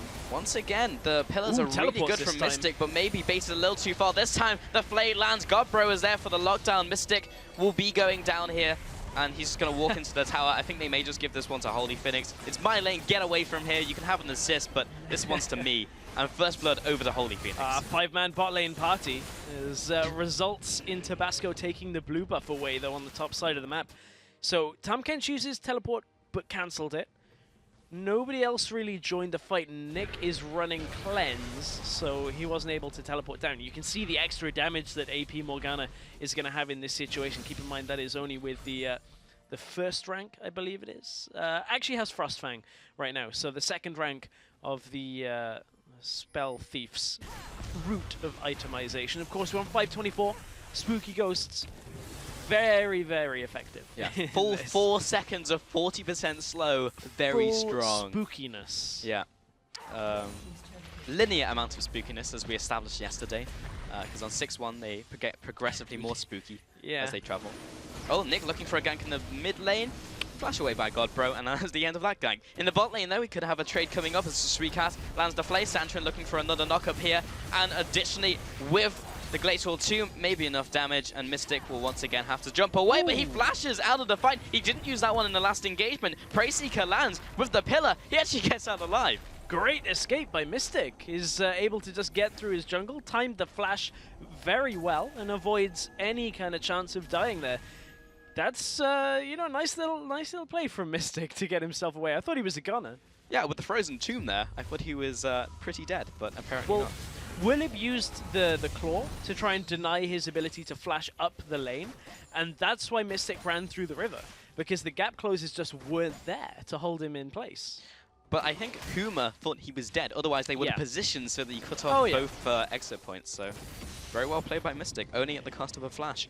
And we've had a lot of action in terms of these ganks, but they're all either mitigated because of summoner spells or abilities haven't landed. In the mid lane, very difficult to gank a Morgana anyway because of the black shield. CC will not be landing on the first rotation, so gives Morgana a little more time to get back to a tower. And it's the short lane, so it only takes a little bit of time to get back there.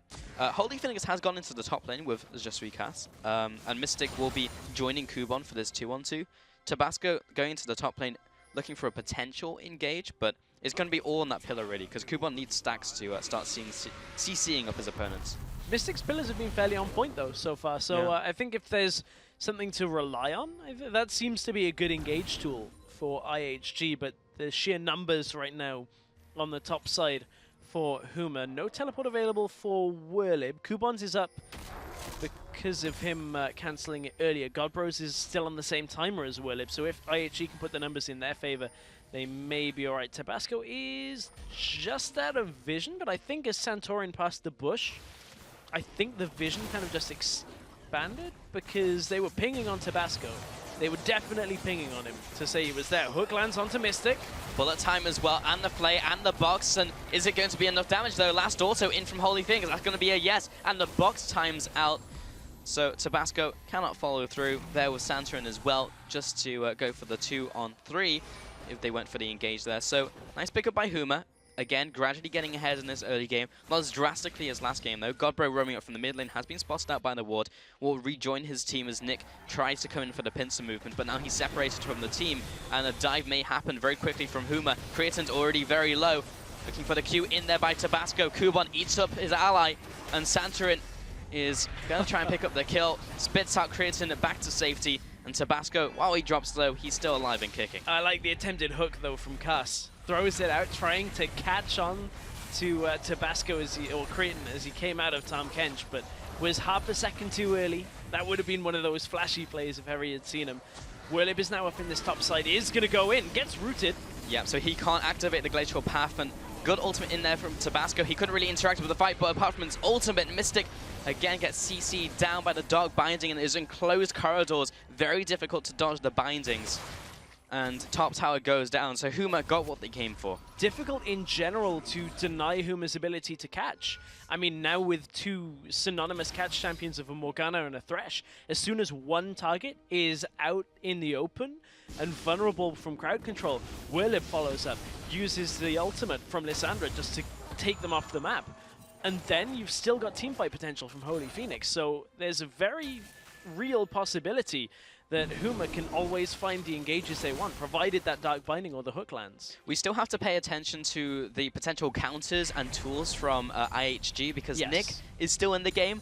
And he actually didn't go casting, he went for the blasting one first because there's no real gank or kill pressure on him in the mid lane. And the other side of that is IHG have Tahm Kench, who is the king of protecting single targets. So if Tahm Kench is even remotely strong enough to get towards the person that's caught and just devour them, walk away, there's still the chance that that won't work for Huma. So it is going to depend on whether Kuban is around. Yeah. They do have the ability to close that gap as well with the ultimate from Tahm Kench. So still options for IHG. And Swiftness Boots are such a sick pickup on Tahm Kench as well, especially early on to the game, because you basically get that for you and an ally. Kuban, you're going to be eating up God Bro. Give him a lick. Tastes just like raisins. And picks up that kill in the mid lane. Tastes like raisins. Yeah. There was another joke in that pulse. What was it, Stress? Tastes like hummus. Ah. I'll get it next time. Holy Phoenix, though. He's out. He's going to flash over the wall, and he's out of there. Got the strut and a Dark Passage. For the record, hummus is awful, and I don't like it. It is so good, but No, this is not a it's good bad. situation for Nick to be in. Alternatively, not too bad. Samson's going to be there, so they'll back off. No wonder Tahm Kench spat him back out. Yeah. Repulsive. It's awful. Anything that primarily you eat with celery is not a good food. I'm just going to say that straight up. Yeah, but you're allergic to vegetables. Anyway, in the mid lane, Huma looking for the siege. But there's a lot of people already there, and Nick, he just needs to pop his ultimate. Like you were saying before, yes, he has to use a lot of mana, but in the jungle, though, Tabasco may be caught out. Again, the pillar. The disengage tools from Illumina are pretty good this game. And the reset on the red buff. Oh, Oh, that's painful. yeah. They even ward it just to be like, yeah, it went all the way to full. Okay. Okay, then.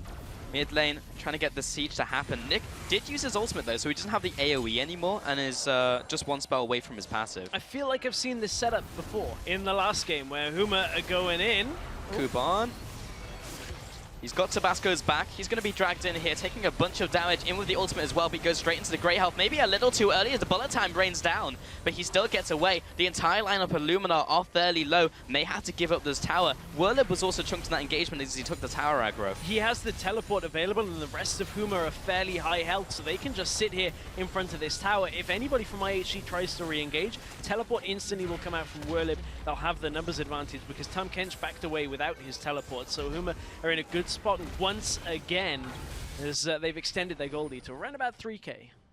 So in a similar position to the first game we saw in this series, IHG, they have a lot of disengage tools which I've already spoken about. Can they do anything proactive or make anything happen from it? Because it's all good being able to disengage and stopping a couple of kills happening here and there, but if they kind of roll over and die, then you just lose the game and you lose another game, and they're one game away from being out of this series. The one thing that is somewhat different to the last game is Nick is up when you look at CS in the mid lane, only by a little bit, but it's different from last game, and Ryze is powering up. He's nearly at that 2-item point where Ryze becomes a formidable force in teamfights, and we've seen him start to output damage. If he can get that reliable damage out in fights, this game could still be okay for IHG, but if Nick gets burst down, if Nick is not available for the fight, I don't see too many options for them. their Lucian is behind in the bottom lane. Down in CS, behind about half an item. The Zeal is there for Misfortune when there's no second part being built for Lucian. So the actual overall damage coming from that role is going to be stronger for Huma. Similar story with top lane. They've got a damage-focused top lane. When you look at Lissandra, looking for the burst onto Ryze, it's going to be all on if Kuban can protect him. And so far, he has been able to. He's been able to protect multiple deaths that would have happened with the Devour. And he's fairly tanky at this stage. He's been farming very well in the top lane. Mystic takes some damage here as the Tormentor comes in. And around 40% of his health is significant from Godbro. Yep. You don't expect the damage because you always see support Morgana, and it's just like, oh, I lost a lot of health there. Well, that's the real one that they won't expect is the damage that comes from the ult. Yeah. Because that's a whole lot of damage when you've got AP. You're just like, okay, well, is this going to stun me? Oh, it killed me before it stunned. Great, that's exactly what I like. You just get that pop right as it goes, and you never get stunned because you're dead. Yeah, because you usually let it activate and then jump away as the tether's on, but initially it does almost 300 damage right now, and he's only level 10. He hasn't even got the second rank of ultimate yet, so already a lot of damage in his repertoire. In the Raptor camp, Samson's going to take that and be able to take away this ward, but it was a pink ward, so I don't actually have any range here to take it out. Oh, Tabasco potentially caught out here. The ultimate comes in. Kuban's able to eat him, though, and just take him to safety. Spit him out of range of the bullet time as well. Mid lane being pushed in here. Do have those buffed up minions from the Herald. Ooh, hook nearly landed. Now IHG want to go. Response coming in from Creatine. Kuban stopped in his tracks, and Nick was trying to get in range, but that was a great make it rain, stopping 3 members from aggressing. Kuban dropped very low, but the Grey Half will give him some regen. He'll still have to back off to base, however, and this tower should be going down. Glacial Path comes in, but no ultimate from Whirlib. Just all zoning tools right now. And keep in mind, we're on 524, so this is before Misfortune had 90 damage taken off the top of Rank 5 Make It Rain. And Rank 5 Make It Rain is exactly what Holy Phoenix was looking for fast in this game. Did max the E as expected, and Huma using it just to deny the engages and look to siege when they can. In comes Tahm Kench into the back line. Is he bringing anybody with him?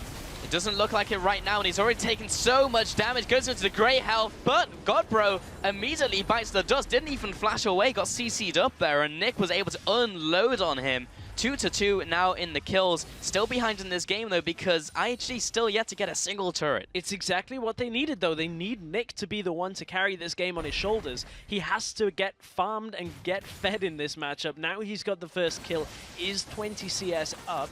So it's a good spot to be in. Will receive a fairly sizable wave in the mid lane as well. So if Ryze can hold on, this game is still alive. And Huma have started to slow down. Now with that top tower attempt being pushed back, Huma now have to look for other options. Do they look for bottom lane? There's no dragon available, not for another few minutes. Baron will be up in 20 seconds, so that is an option, but I don't think they have the fastest Baron right now. Morg Tormented Soil will do a fair amount.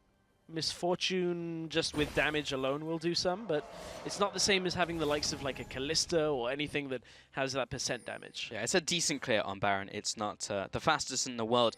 I want to take a look at Godbro's item build, though, because he died very quickly there, and there's a reason, because he hasn't gone for any extra health, any extra defensive stats. Looks like he made, well, that is the path going towards death cap as well, with the 3 items he has as components, and not going for the Zhonya's is also very interesting. Hasn't used the flash just yet, but he can't really jump in and ult if he hasn't put any resistances and doesn't have Zhonya's. So I guess it depends on what Godbro is looking for here. Rabadon's is going to help him obviously push the wave so much faster, amplify the damage even more so on his ultimate, on his Dark Binding. Zhonya's, if you're only looking at it for the defensive capabilities, is a very expensive item. Yes, it will help his abilities as well, because obviously the AP is good from any needlessly large rod item. I just think that Godbro is so focused on pushing the waves faster that his mind isn't on the defensive capabilities right now. Zhonya's is like 1,000 recipe cost now, 1,050 rather than 500. So that could play a little bit into it in his mind. Is, well, I'm looking for picks with the spooky ghosts, then we're just going to blow them up. So I think that's his thought process. Definitely a different mindset as well, because it's more like I'm going to be with my team and use my ultimate as a defensive tool as they jump on us, rather than me jumping into them and being kind of like the pseudo front line. Exactly. Pseudo is not the right word, but you know what I mean. The semi-front line. Yeah, I'm sorry, I'm just thinking that through. I'm like, is that the right word? No. No, it is not. Looking It's for not the right other meaning in the options. Oxford Dictionary. In the top lane, though, the push is coming in from Huma. Oh, I want to call them hummus now. You've ruined it for me. Hashtag Either that or ruined. I've made everybody hungry. Yeah. And if you're hungry for hummus, you're a bad person. But Huma are hungry for this top tower. Oh dear. It's going to go down very quickly, but at the same time, Nick, once he has his ultimate, and when you have a lot of people there from the team of Illuminar, Graves got great wave clear, same as the first game, same with Lucian, it's difficult to siege the tower because the minions just die too fast without Baron. But if they can get a pick on Tabasco, all of that will change. The ultimate comes in with a Frozen Tomb, he goes down, and they manage to get a return kill though onto Cass. Bullet time comes across onto the whole lineup. Sandron will have to jump away here, but not before Kuban flashes and takes him out. Creation drops low, has been bound up, and now Holy Phoenix is going wild, looking for another kill onto the tower. Make that the triple kill for Holy Phoenix. Holy Phoenix coming up huge. As soon as he got the kill onto Nick, they know that Huma could take this fight, and honestly, that's going to be this turret, maybe even the inhibitor turret, because of the death timers. 20 seconds on all of the members of IHG. 5 seconds on Tabasco until he's up. I think that's enough to make them back away, especially with Kuban still around on full health. So, you know, Huma want to play this smart. They don't want to give away that giant bounty that you can see on Holy Phoenix. 6-0 right now. And this fight is predominantly the reason for that. So flash in from Whirlip to take out Tabasco very quickly. Creaton's already backing away from this fight. I want to see where a lot of the damage comes from onto Nick here. The bullet time takes him down to about 2/3 of his health. Oh, it's the make it rain damage into the follow from the love tap. Good kind of priority there, knowing that Holy Phoenix can take out both Creaton and Nick. Normally you want to attack the same target again and again and again in a fight until they die. Holy Phoenix knew he could just put one auto onto Nick in that fight. Just get that extra damage, swap it back onto Creaton, take out Creaton, change to Nick, maximizing that love tap passive. Very nice mechanics coming in from Holy Phoenix. At the same time, we saw Cass die in exchange for for the opposing team, but it was more important because he was down in the bottom side, zoning the two carries, also with Trundle. So even though he died, there was a lot of time where Huma were able to get their carries onto the important members. And Santrin now looking towards the Dragon. Mystic was there as well, trying to put down some vision just before this one spawns. It will be the first Dragon going over to Illuminar if they can secure it. Would be fairly nice for them. But IHG are in a rough spot here. Mystic could be caught out.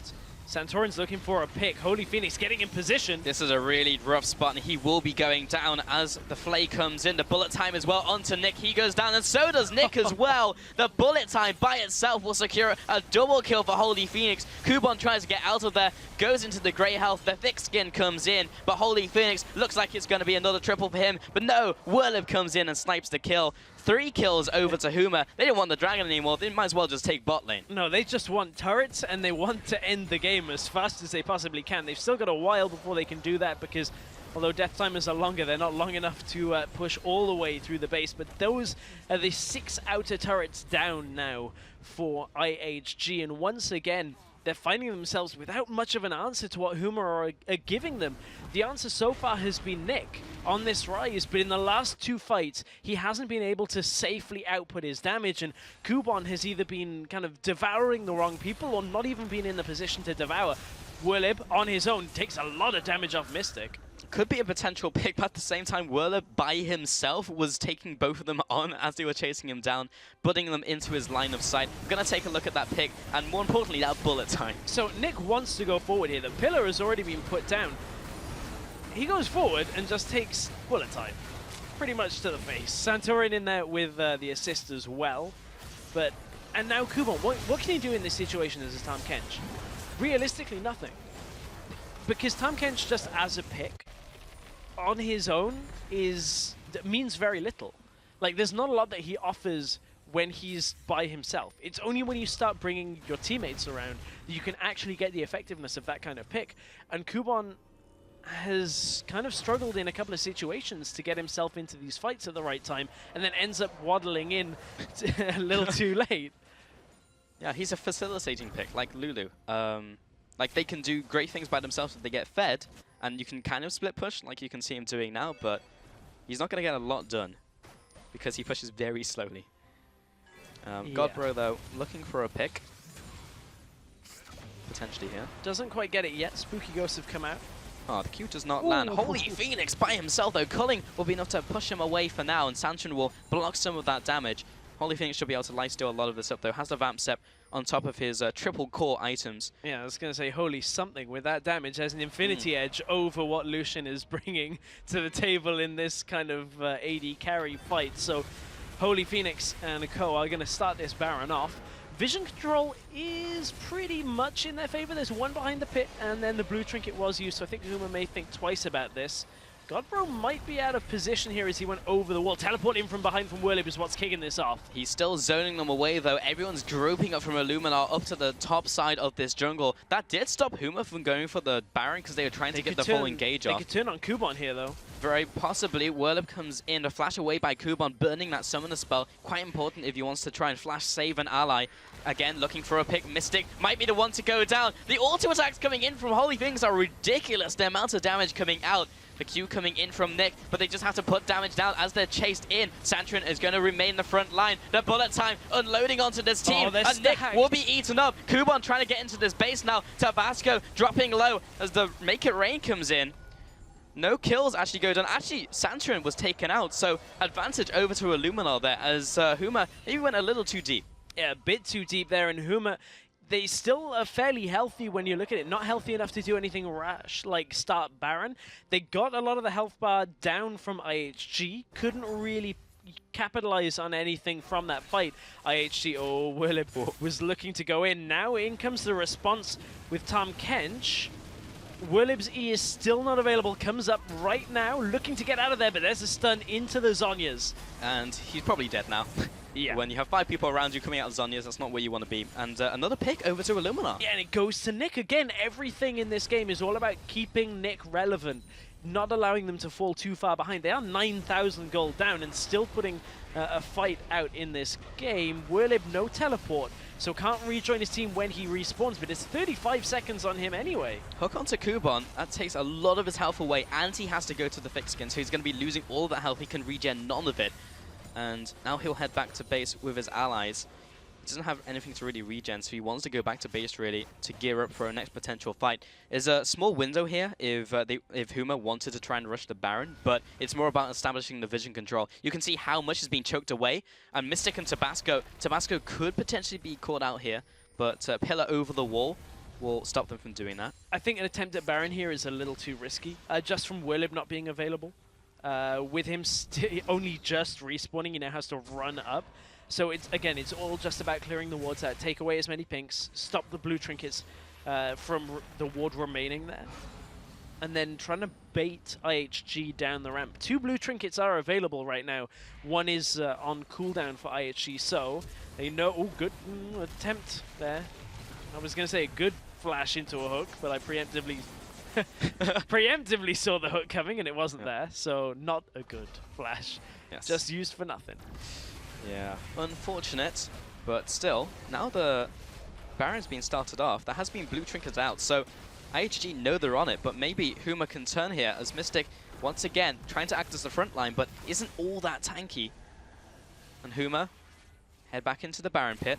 In the bot lane, Kubon is slowly pushing. Whirlib is with the team, doesn't have his teleport, so this is actually winning out for Illuminar very slightly. Okay, it's an outer turret, and Kubon probably won't be able to push into the inner one, so it's not a big loss. First of the game. Yes, that's also true. Got it. Got it. Squad goals. That took so painfully long. But it's the first one of the game. 6 towers went over to Huma. That being said, Huma haven't taken the tower for such a long time because they've taken all of the outer ones and all of the inner ones. The only ones left are the inhibitor turrets. They've taken the easy ones to get. Huma, they're constantly trying to force IHG to come towards this Baron pit just to try and bait them into a fight.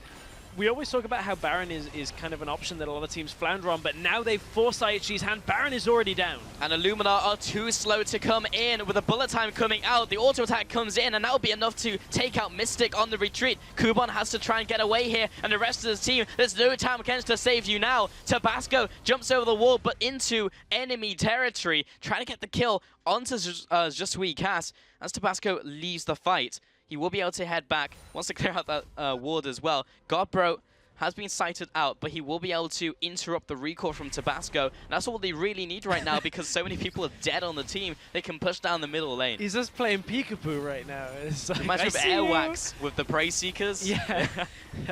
Just holding him from getting back with his team with the Baron buff as well. Now Huma will be able to back themselves away from here, comfortably recall, look to set themselves up to end the game because 10-0-1 on this Misfortune. And let's take another look exactly at how much damage comes out here because this is the beginning of the fight. Mystic's already gone. The first shot of bullet time actually was then cancelled by the look of it by Holy Phoenix. He was like, they've spread out, I'll just do more damage with auto attacks.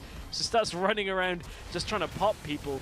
Santorum with a knock-up flash forward from Holy Phoenix. There's not a whole lot to break down when a Holy Phoenix is like 10-0.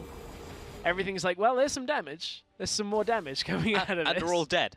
And Kuban was also separated from his squishies as well. Even though he still had a decent amount of health remaining, he just wasn't in range to be able to devour them. And that's been a problem multiple times in this game. Whether it was that he couldn't or just wasn't in the right spot, it's been too difficult for Kuban to get himself into these fights in meaningful ways. And we've seen so much Tahm Kench play over the last few months that, I mean, that's the way. I guess the way to beat Tahm Kench is stop him from ever being in position.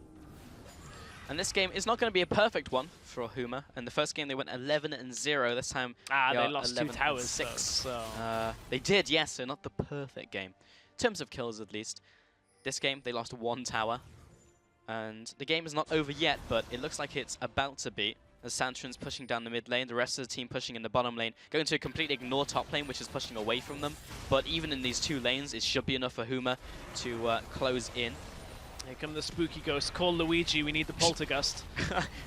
Need to call in some air support. They need something right now. Kuban is trying to get the flank off, see if he can get anything done. Start stacking up. Hook if onto one Mystic binding again. lands, or even if a flay lands, Mystic will die, or rather Cass will die. That will be the first kill going over to Illuminar. Kuban is low, however, but this is a 4 versus 5. But Holy Phoenix is carrying the weight of his support regardless.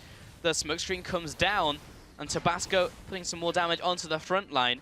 They pick up the inhibitor, and they pick up the inhibitor tower, maybe stalling the push for now. Well, I think they just go top here because they have a wave available. Tahm Kench is looking to engage. He could find Holy Phoenix here. But he is by himself for a good couple seconds before Tabasco comes in, and that is the tank down. Whoa. 2 auto attacks, takes out the AD carries, and likewise for the double kill, the triple kill before he finally falls. But Mystic, what's he gonna do against this triple man stack in from Huma? Not very much, and they will be securing this win. The first Nexus turret comes out, and another dominating victory coming in from Huma. And Illuminar just could not do enough in this game to close it out or even draw even in this game. Huma with a 2nd win of the day in this best of 5. A 2nd win and 2 games to 0 right now. 1 game away from a spot in Challenger Series. It was all but done as the Nexus falls, but it was a little bit less easy for Huma. Actually putting up a bit more of a fight there with Nick in that mid lane, trying to hold on with Ryze, but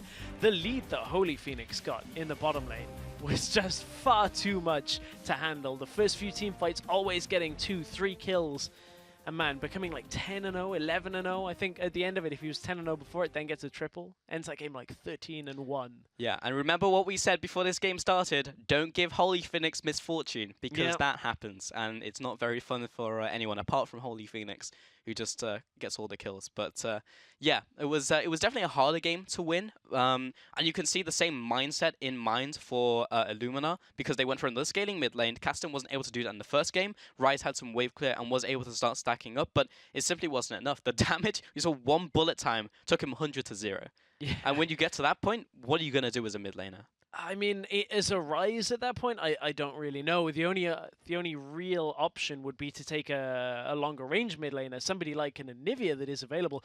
We're on 524, that's why I'm kind of talking about Anivia, who was strong in this patch. Maybe you take that kind of pick that is scaling, but can hold for so long. You just hold, wait, siege, or counter siege with the ultimate, and just kind of take away their minions. Just never have the minions pushing in towards you, and Ryze can't quite do that so well. And for the most part, that game was pretty much controlled as was the first game. Yes, there was a couple more kills going over, and it was maybe a little sloppy in team fights, but in terms of the map play, they lost one tower, and that was because they were taking everything on the top side of the map. Yeah. So Huma didn't really struggle in that game either, and now they're only one game away from going into the EUCS spring split, and Illuminat have to win 3 games in a row now, when in those first 2 games didn't show a whole lot that would be able to defeat Huma. It's going to be an uphill struggle for sure. It will be. The reverse sweep is needed here. I mean, historic reverse sweeps that have looked similar to this. I mean, you look at the Cloud9 story. The problem with that is I would say Cloud9 showed a little bit more in the first 2 games, even though they kind of had the crazy picks. Yes. I think it's a big ask for IHG to reverse sweep. It's not impossible, but Huma have looked very, very convincing. In these first 2 games. Yeah, in micro and macro. But with the score set at 2-0 in favor of Huma, Illuminat on Gaming are at risk of having the lights switched off. So it is time to plug in the power or they will not light up the EUCS in spring.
Welcome back to the CS Qualifier Finals between Huma and Illuminat on Gaming.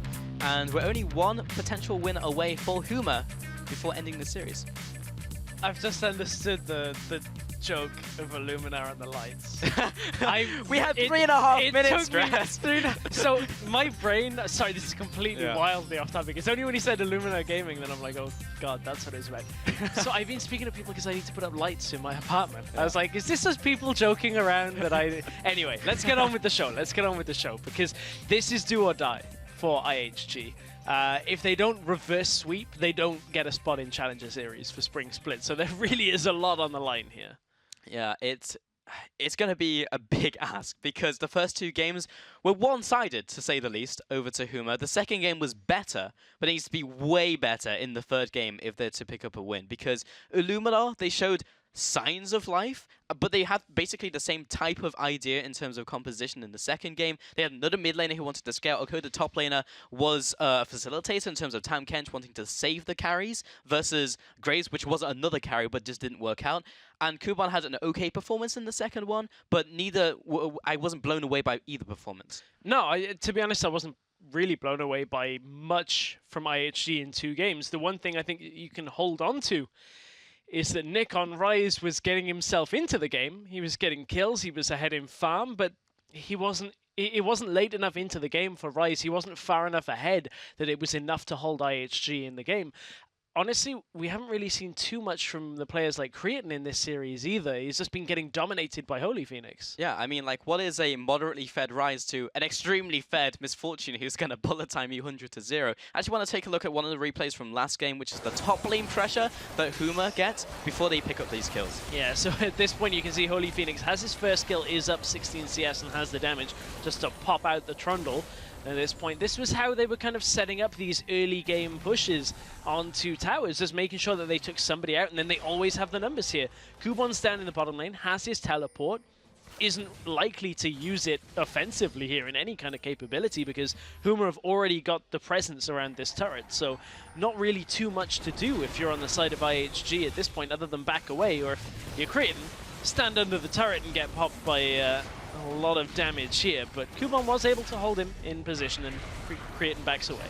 That was also one of the few times that Kuban was actually able to save one of his allies, because when it got to team fights, he was either zoned away or bursted before he could really save anyone. He was able to save a couple of, I think like 4 times maybe, like 4 kills that could have gone over to Huma. He was able to save during these small skirmishes, but as the game progressed, he wasn't tanky enough, or he wasn't in the right position, or Huma were just too far ahead. Yeah, it was so difficult for IHG kind of to completely do anything in team fights. And we want to take another look at a second team fight, actually. And that was one that was in top lane with Misfortune getting pretty fed at this. So, Nick picks up the kill, but they've already popped Tabasco. And from here, I think Nick goes back into the Make It Rain here. The damage just comes out. This is when Holy Phoenix is changing his autos onto 2 different targets, making the most of his passive, picks himself up a triple in this engage. And I mean, at that point, the game's pretty much already done. There was one more fight that Nick held on, and they were able to take one person out, and they kind of just readjusted on the map, but it was too little too late. Yeah, the deal was almost certainly sealed at that point, and maybe even before as well, as Holy Phoenix was getting uncontrollably fed, and there weren't that many tools on the team to really shut him down. Like, Rise literally has to flash on top of him, and then he's in range of getting nuked down by the rest of the team, who are also strong at that point. So, yeah, it was a hard ask by Illumina, and both games, though, they weren't horrifically behind in the early game. Like, they were fairly even. It was maybe a skirmish or a pick or something that started the ball rolling for Huma, and then it got out of control. Illumina, at that point where they're even, need to find something they can do to make a proactive play and actually get ahead in the game, because from there, it's just all been downhill. Yeah, I don't know what you do in that kind of situation when you're a team like IHG, who in this series, AD carry hasn't looked like a reliable option for you to get back into the game. Top hasn't really looked like the best option when it comes to at least maintaining a team fight. I mean, Kuban, as we said, was very 50-50 on being in the right spot, and it's tough when you're running a composition like that, where that is everything that your top and bottom lane are meant to do, and they're not really living up to what the team comp requires. Yeah. It's hard as well when you go up against an AD carry with as much experience like Holy Phoenix and giving him Misfortune, a champion he's shown in recent history to be very strong on. Look, you take a look at the rest of the team as well. Lots of just strong members like Godbro in his own right in those individual lanes. But what I would say on that is you look at the experience, Creatine is no stranger himself. I feel like if it was a very young player, I think that might be a valid kind of point or concern. Yeah.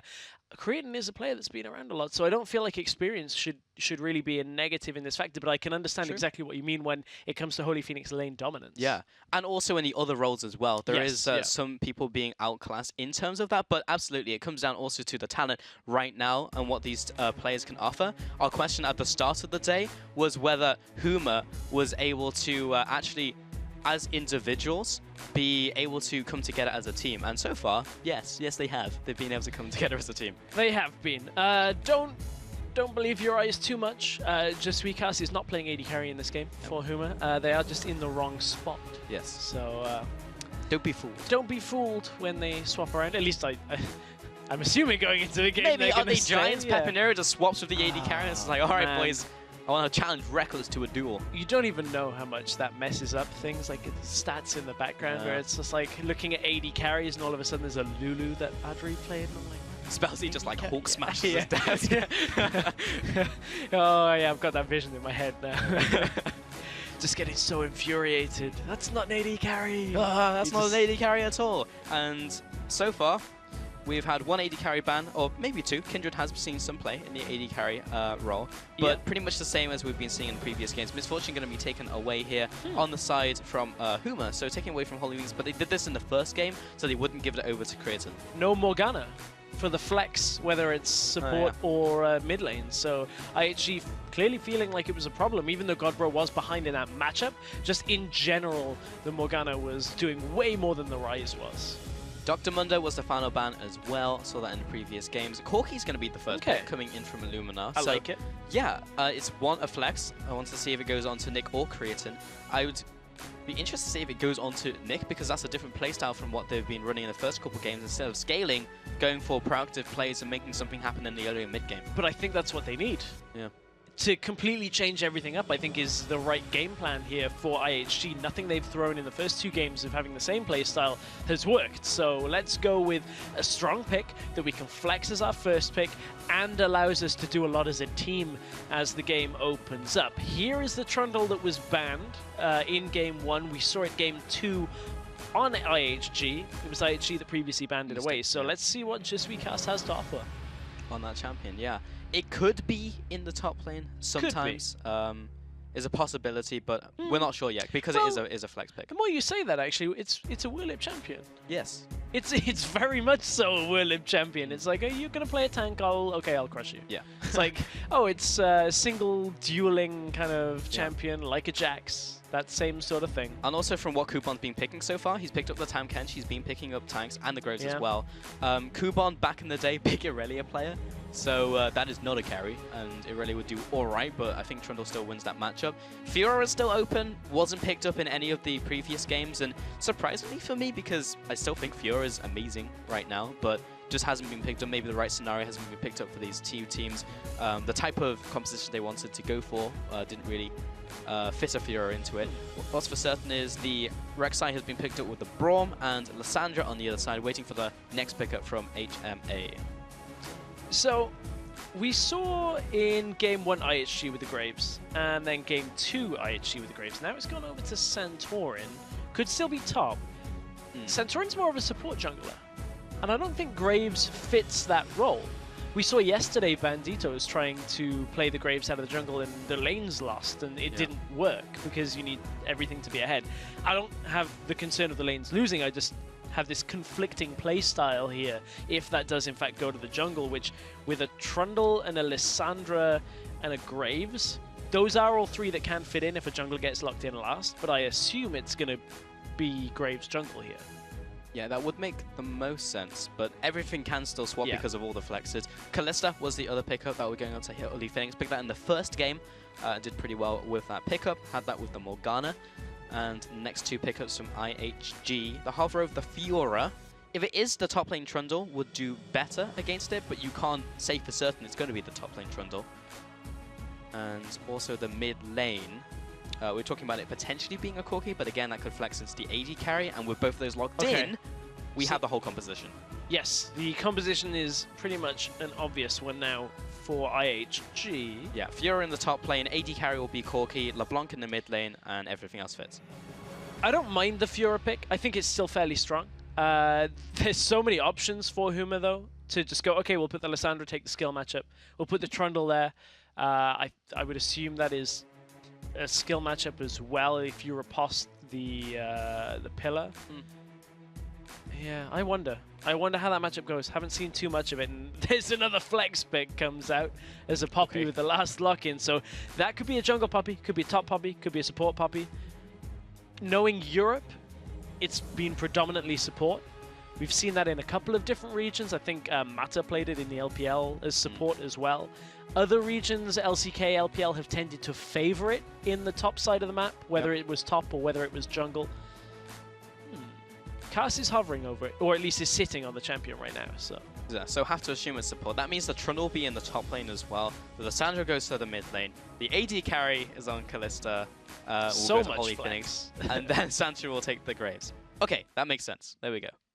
And again, there was Cass and Phoenix are on the wrong that's the observer in me saying wrong hotkey, because now they're going to be mixed between R and T on the keyboard. But yeah, in the wrong position. So you are correct. Cass is staying in support, even though he's in the 9th position in the game. Yes. Also, the fact that Trundle is in top lane, and we usually see it in the support role, at least recently. And back in the day, it used to be a really good top lane pick. Oh, yeah. It was Odawamne who actually brought it into the Shyvana and Mundo meta. It was like season 3, I want to say. Yeah, that was right as Cloud9 Eclipse were kind of making wades into the Challenger series. And yeah, so now seeing it go back up to the top lane, but then people realize you just put it in the bot lane and clicks R on a tank, and he gets pretty much a very similar result. This time we're just going to see the laning phase happen. But potentially the last time today, going to start using those hashtags once again. IHG win for Illuminar on a gaming, or HMA win for Huma if you think they're going to take this game. Join the discussion on Twitter. This could be the end of the line for Illuminar, or it could be a start of a comeback. Maybe they can reverse sweep, channel their inner C9. Well, I mean, Huma have kind of already got one victory so far in this particular game, and that is the best Poppy skin. Lollipoppy. Ah, yes. Not the too bad thing now. of nightmares. It was the thing of nightmares. It still is, man. And now it's just it's in the background. But that's always the thing, is like when kids are afraid of clowns, is like when you're a kid it looks very scary like the original Lollipoppy, and then when you grow up you realize it's actually just a clown, and Lollipoppy is actually just Poppy holding a lollipop. But that's still scary though. Poppy running at you, that's especially what I mean. like top jungle. The just perpetual fear of clowns. It's the same kind of thing. But And in this composition, Poppy does really well. She Oh, yeah. interrupts every single member on the lineup of Illuminar. she does. That is a true fact. statement. That is a fact. So that is a policeman and someone from the Mafia. Yeah. I just hope that he's not paying Whirlib off at this point. Bribes are not Maybe. acceptable on Summoner's Rift. Looks It like is what all they're about doing. farming and, that It's kind like, of thing. don't tax my lane and we're cool. Oh, dear. Santorin on Graves. We spoke about this briefly in Champion Select, and it's a pick where you need the lanes to be able to set up Graves to land the damage, because he doesn't really have any CC in his kit apart from the W, and that's a whole kettle of fish, or a whole different kettle of fish, because it has other uses and is very good in its own right, but is not great at locking people in a single place so you can hit them against the wall with a Q. Whirlib will be able to help him, so will Godbro in the middle lane. Bot lane is reliant on Poppy landing her E. So there's the potential for Santorin to make it happen, but usually he's the one setting up ganks, where it's kind of the other way around this game. Yeah, as you were saying, it is the other way around this game. So interested to see how that exactly goes. Bot lane, Kalista got pretty much all the CS in the lane so much faster. Now they actually go up and do Grump. Very interesting change up in this matchup. Has been warded out, so Huma have been spotted here. Cass able to tank up just from having that shield from the Bracer. How does this affect the second wave? Because Can they get back just in time yet? They missed one minion. I think they should get the second. Was there a relic stack there for Cass? I didn't quite see that. He at least hit the minion and got the gold for himself. Doesn't connect on the wall though. Well, it takes the damage from the hammer shock as Mystic walks back in, and Creatin getting a lot of damage on the Holy Things, even tags him with a fast bomb as he comes in with the retreat. Still, slight advantage over to Holy Phoenix. Tabasco finds Santorin in the jungle. He needs to make sure he doesn't walk next to a wall, otherwise he's about to take a lot of damage. You can see him trying to position. It's like I want to go this way. Oh, I can't go that way. Want to go this way. Oh, no, I can't go past my blue buff either. As just chooses to go straight forward and make sure he doesn't take that extra damage. A little bit fortunate that Whirlib didn't come across as well, but this bottom lane trading, level 3 now for Holy Phoenix and Cast. That is the experience extra that they got from the Gromp. So a little bit of a win there. A lot of damage mid lane. Godbro used his Glacial Path to blink away from the extra damage from Nick. Just recast trying to get in range with the Buckler. Put some damage out. Winter's Bite lands and just zones him back away again as the minion wave heads into the tower. Make it slightly harder for Creatin to get that CS. Tabasco now clearing a very early pink ward. So that actually denies a lot of vision. This is an early roam. Yeah, heading towards this mid lane. Also, this is a LeBlanc. So you interrupt the first part of her W, you do not interrupt the second. So she is able to get out if she's already used the first part before your W is active. Yeah, it's also the fact that Cass didn't need to go back at the same time as Holy Phoenix, and maybe he can't get a gank in mid lane, but he can assist Santorin, so they definitely win the fight if they meet up with Tabasco or a roam from Mystic as well. So it allows Santorin to go in pretty much uncontested and pick up anything he wants from the bottom side of the jungle. Also the fact if Tabasco happened to be there, which he didn't, he was in the top side of the map, clearing out the jungle in that side. A lot of time spent though. Are they actually going in for this?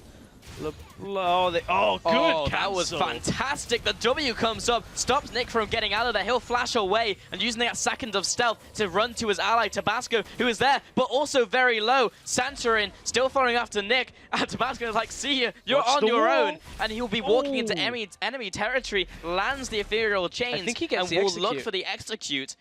I believe it has been enough time, long enough. And no one's chasing him either, so he can just wait here as well. Cass is now. If Nick's looking for the minion execute... no, okay. So...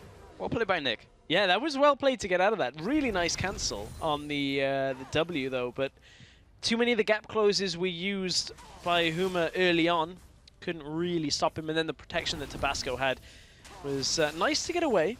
And actually soaked up a lot of time of Je Suis Cass there, not being in the bottom lane.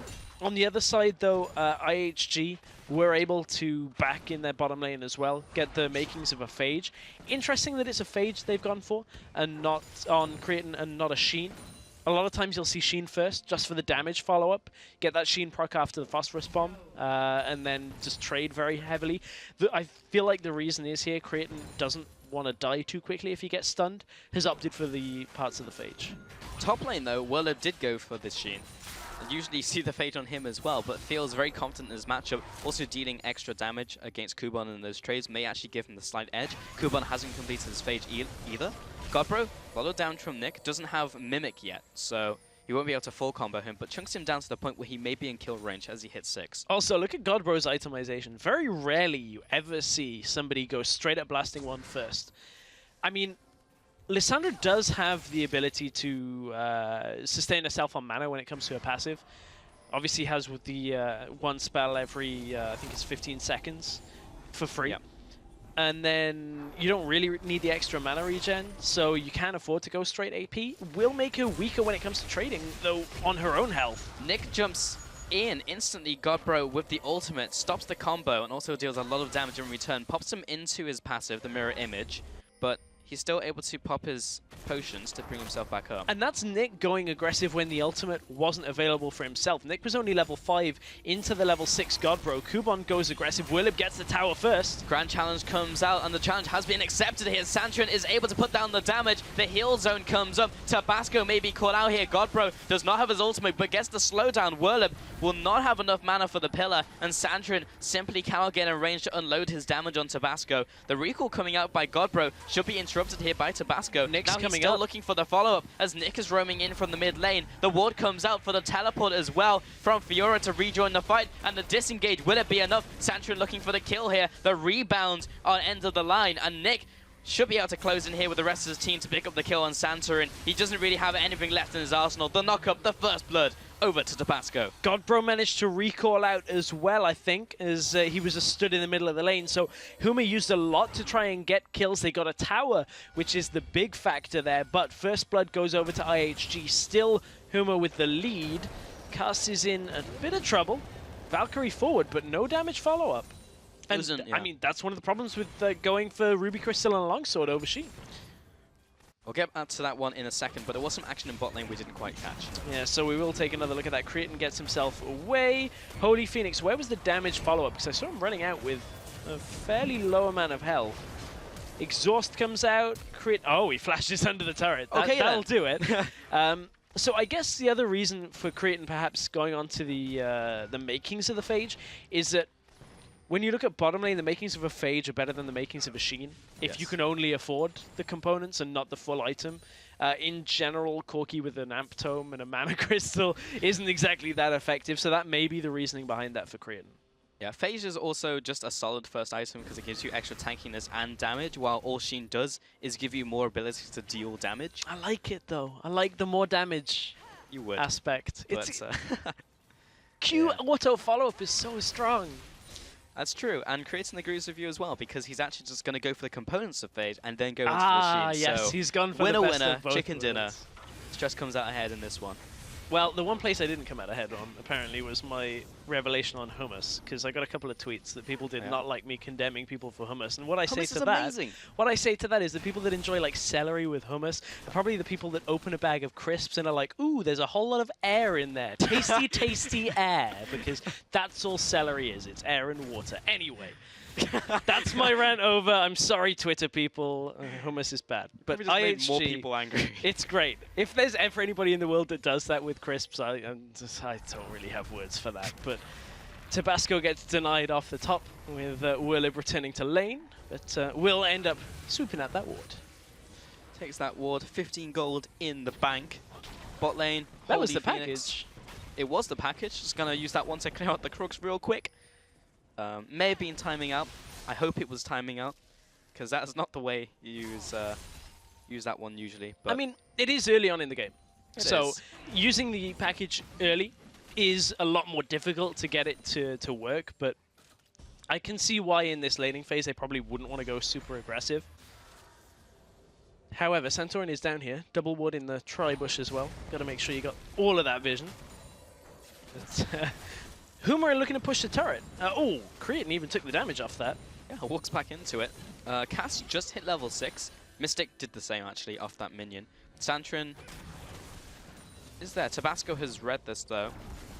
Actually, not that one. Teleport coming in there, and Cass jumps into the wall, gets the lockdown. Cretin has to flash out before Valkyrie. Willib tries to get in range. Great pillar, and he'll be able to get the chomp down for the kill. That was another one going over onto Mystic in the background underneath that tower. Tabasco trying to get out. The Void Rush is not cancelled, and he gets to safety.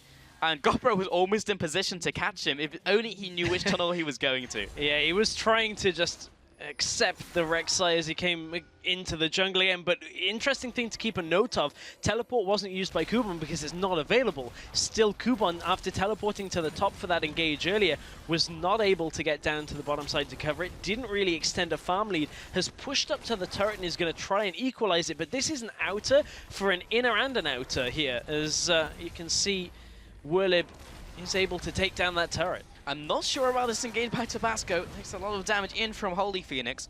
And an inner turret at 11 minutes over to Huma. Go back away. Godbro, Glacial Path comes out just to stop Nick's recall before he pushes in the next wave, and the top tower will go down. And take a look at that engage once again, and take a look at the kill under tower that we didn't quite catch. Yeah, so this was the teleport coming in earlier. Cass flashes into the charge into the wall. Couldn't deny the Valkyrie because got knocked up himself, but the work was already done there. Cretin is sitting duck as Willib even has an Iceborne Gauntlet at this point, is able to just stick on targets very effectively. What he did manage to interrupt was the stand behind me from Braum.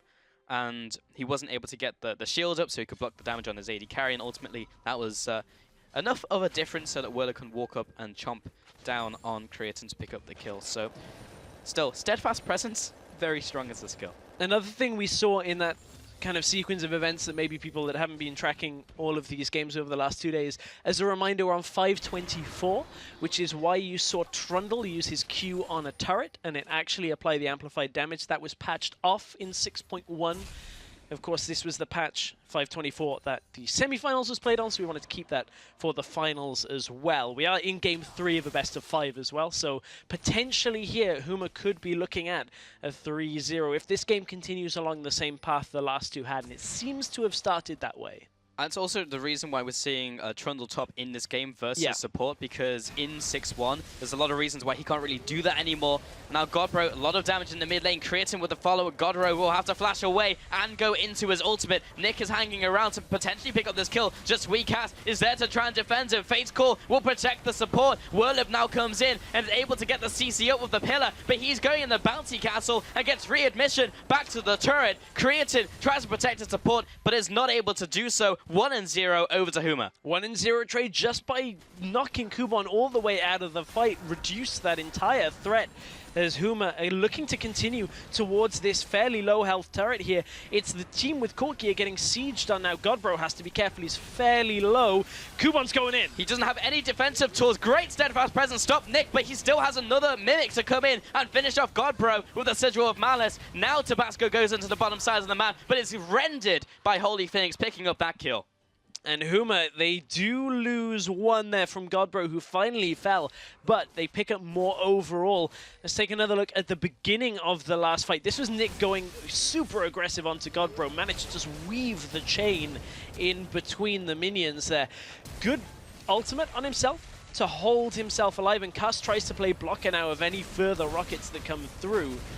Watch where Cass goes. He goes towards Nick here with the Fate's Call. I wonder if it had gone right into the middle of the fight, would he have been able to deny anything more? Kubon found himself on the heavy end of the hammer there, flying straight back to the... there's not really a light end of a hammer when you say it that way. Well, it depends if it's balanced, you know? You I might guess have the like handle, one side. the handle isn't so great. Does that count as a side of the hammer? It's... I get. To be honest, I'm not a blacksmith. I don't Me really neither, so the, I can't really comment. If there's any blacksmiths out there, please feel free to correct us. Speaking of that, have you seen the, I think it's like Man at Arms series where they made like Yes. Katarina's daggers and Leona's sword? I got in a loop once of just watching a load of those videos, and then they made like Sauron's mace, and I'm like, this is the best thing ever. I think the Diana one was the coolest because it was so intricate. So impractical though.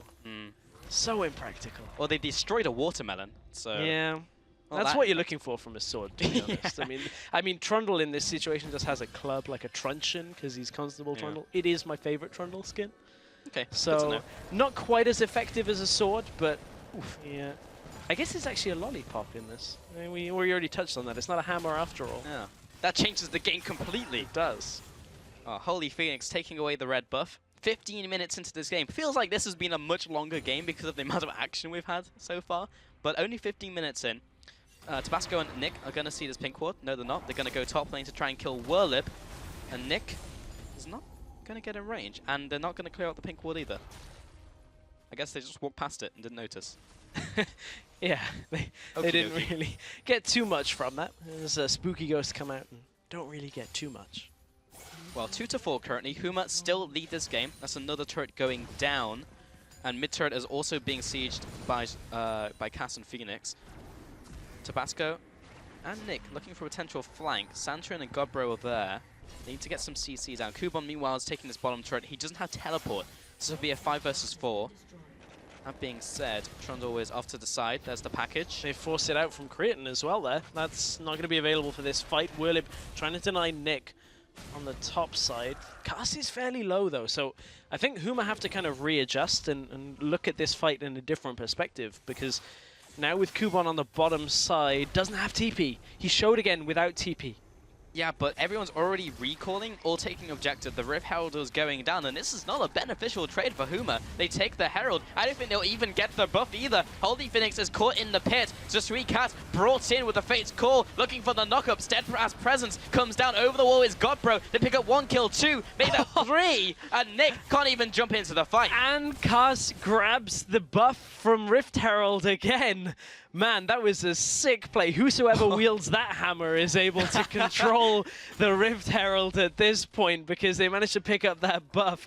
This is a much better performance on Puppey from Cass than we saw in yesterday's series from Hiva. A lot of what Cass is doing is really good stuff. So this is the beginning of the fight. Rift Herald, remember, drops the Eye of Doom, or the Doom's Eve, I think it's called, as the buff. In comes the support. Nick goes straight back out to the blue buff area. At this point, Cass has already dived in, grabbed himself the buff, and the cleanup comes from Godbro. So important to note, the charge up came from Cass's ultimate, then he was pulled in by the Fate's Call, and that still stays active when you're spat back out again, and then you can use it, and that's what happened there. So when he jumped in, he already had it fully charged. When he came in, it was able to knock Nick all the way back instead of just that tiny knockup you get if you only charge it for a half a second. So actually very nice there from the team play, just from Holy Phoenix and Cass. Santrin back in this mid lane. Let's take a look at some of the item builds that have been evolving in this game. Kubon has picked up the Titanic Hydra, gone for the Phage on top of that as well. Maybe going towards the Black Cleaver. It's actually a really nice damage combination with that extra health you get from both items. But going for that one first. That's been some of the discussion with Fiora in the most recent patch, also specifically into the Lissandra matchup. Gonna hold that thought for a second because Santrin has been picked up here by Nick and was just caught with his pants down in no man's land, and that's an easy pickup for Illumina. Yeah, that is just an easy pickup. That's Santorin being in the wrong place, wrong time. And now IHG look for the middle lane. It is a full health turret though, and Lissandra is standing right there with a Poppy that has gone for the Eye of the Equinox as well. I mean, we tend not to see too much sway from the active items. Eye of the Equinox is one of the ones that you sometimes see built when it comes to the extra ward from the Sightstone build path. And you can see it makes Poppy pretty tanky. They won't have that shield available though, should Holy Phoenix get caught out. That obviously the shield you get with Face of the Mountain, being the other build route. Indeed. It does put you a little more gold, gives you more gold, essentially 800 more gold towards your next item versus the active, so you have that added benefit, but yes, you don't get the active. The extra ward, the all-important extra ward. I actually think that's highly beneficial if you use it properly. Yeah. To go back to that point very briefly, just so people aren't like, but why is it good? Titanic Hydra, you can swap into the other Hydra. Ravenous Hydra, later on when you need more damage. Nick, trying to get some damage onto that damage Godbro. just off 1 Q. Not really the desired result from LeBlanc there. Jump in and get chunked instead by Lissandra. Maybe Huma can find this chance to go for their engage themselves in the mid lane, but needs to try and get in range. Disengage fairly good from Illumina this game, as it has been in a lot of the comps they drafted. But Glacial Fissure is still up, for example. This wave is going to evaporate fairly soon. Godbro tries to land the Frozen Tomb. He took that. The tower is dropping very low. Holy Phoenix is able to get a lot of damage here, and a huge knockback onto 2 members on IHG. It doesn't end up mattering as Cass almost falls to the Mimic. Tabasco coming in, looking to land the Prey Seeker on the retreating Poppy. Nick skirting around the outside of the fight, instantly ulted by Godbro. Doesn't have that as a defensive tool now, and he will be dropping. Kubon picks that one up. Meanwhile, Kubon goes down, and so does Mystic. Tabasco being chased down by Holy Phoenix into the jungle, and was looking for the Ren, but doesn't actually get that one off. Nick by himself up against Werlo. It is the support versus the mid laner, and now Santrin comes in. Just needs that one auto to land. There it is. Mid laner for the support. Not a good trade for Illumina. And after all of that, that was a 3-4-2 over to Huma. 3-for-2 over to Huma, and it was the top lane of Willib. Always the Trundle now. We're so used to seeing it down in that support role. Willib ending up getting taken down. Don't worry, Pulse, I've got you back on that one. I thought the same for a while. You had me fooled. But that fight, you could see the Ren stacks were sticking out of Tabasco. I believe the actual activation range was not quite there. So let's take another look at the start of this fight. This is after the hammer has been dropped. Cass is out. Cass is completely out of this fight. So Nick has to W to avoid any kind of response here. The minion is granting the vision onto Nick to allow the Lissandra ult. A whole lot happening with Holy Phoenix just being able to stand at the back. Tabasco flashes up and I think is just out of the activation range of Ren. Remember, if there is a target closer that you've got a Ren stack on, the actual damage range is about 200 range further than activation. This was Nick just getting picked off right at the end by Centaur. But it was a mid lane for a top lane. So I take that back, Nick. Not too bad. It was you for another solo laner, so still you lost the fight. But yeah, you took the top laner with you. Silver lining. Yeah, silver linings in this one. Which is also what I'm going to call my ranked, well, not my ranked team, but that's the name that I'm going to give the people that I play with, because I don't think we're going to get too much higher than that. Definitely a possibility. So I forgot what it's called now. What? I've been speaking about how much I want to play Dynamic Q all day. Yeah. I believe it has been disabled on EU West, however, temporarily. If you want to join my Silver Linings Dynamic Crew group, tweet me. What are the requirements, Ress? Well, it has to be predominantly silver, I guess, or at least top and support, so that we are lined by silver. Everything else, if you challenge a mid laner, just let me know. It complements the silver well, I believe, know, right? on the loading screen. That's there you go, folks.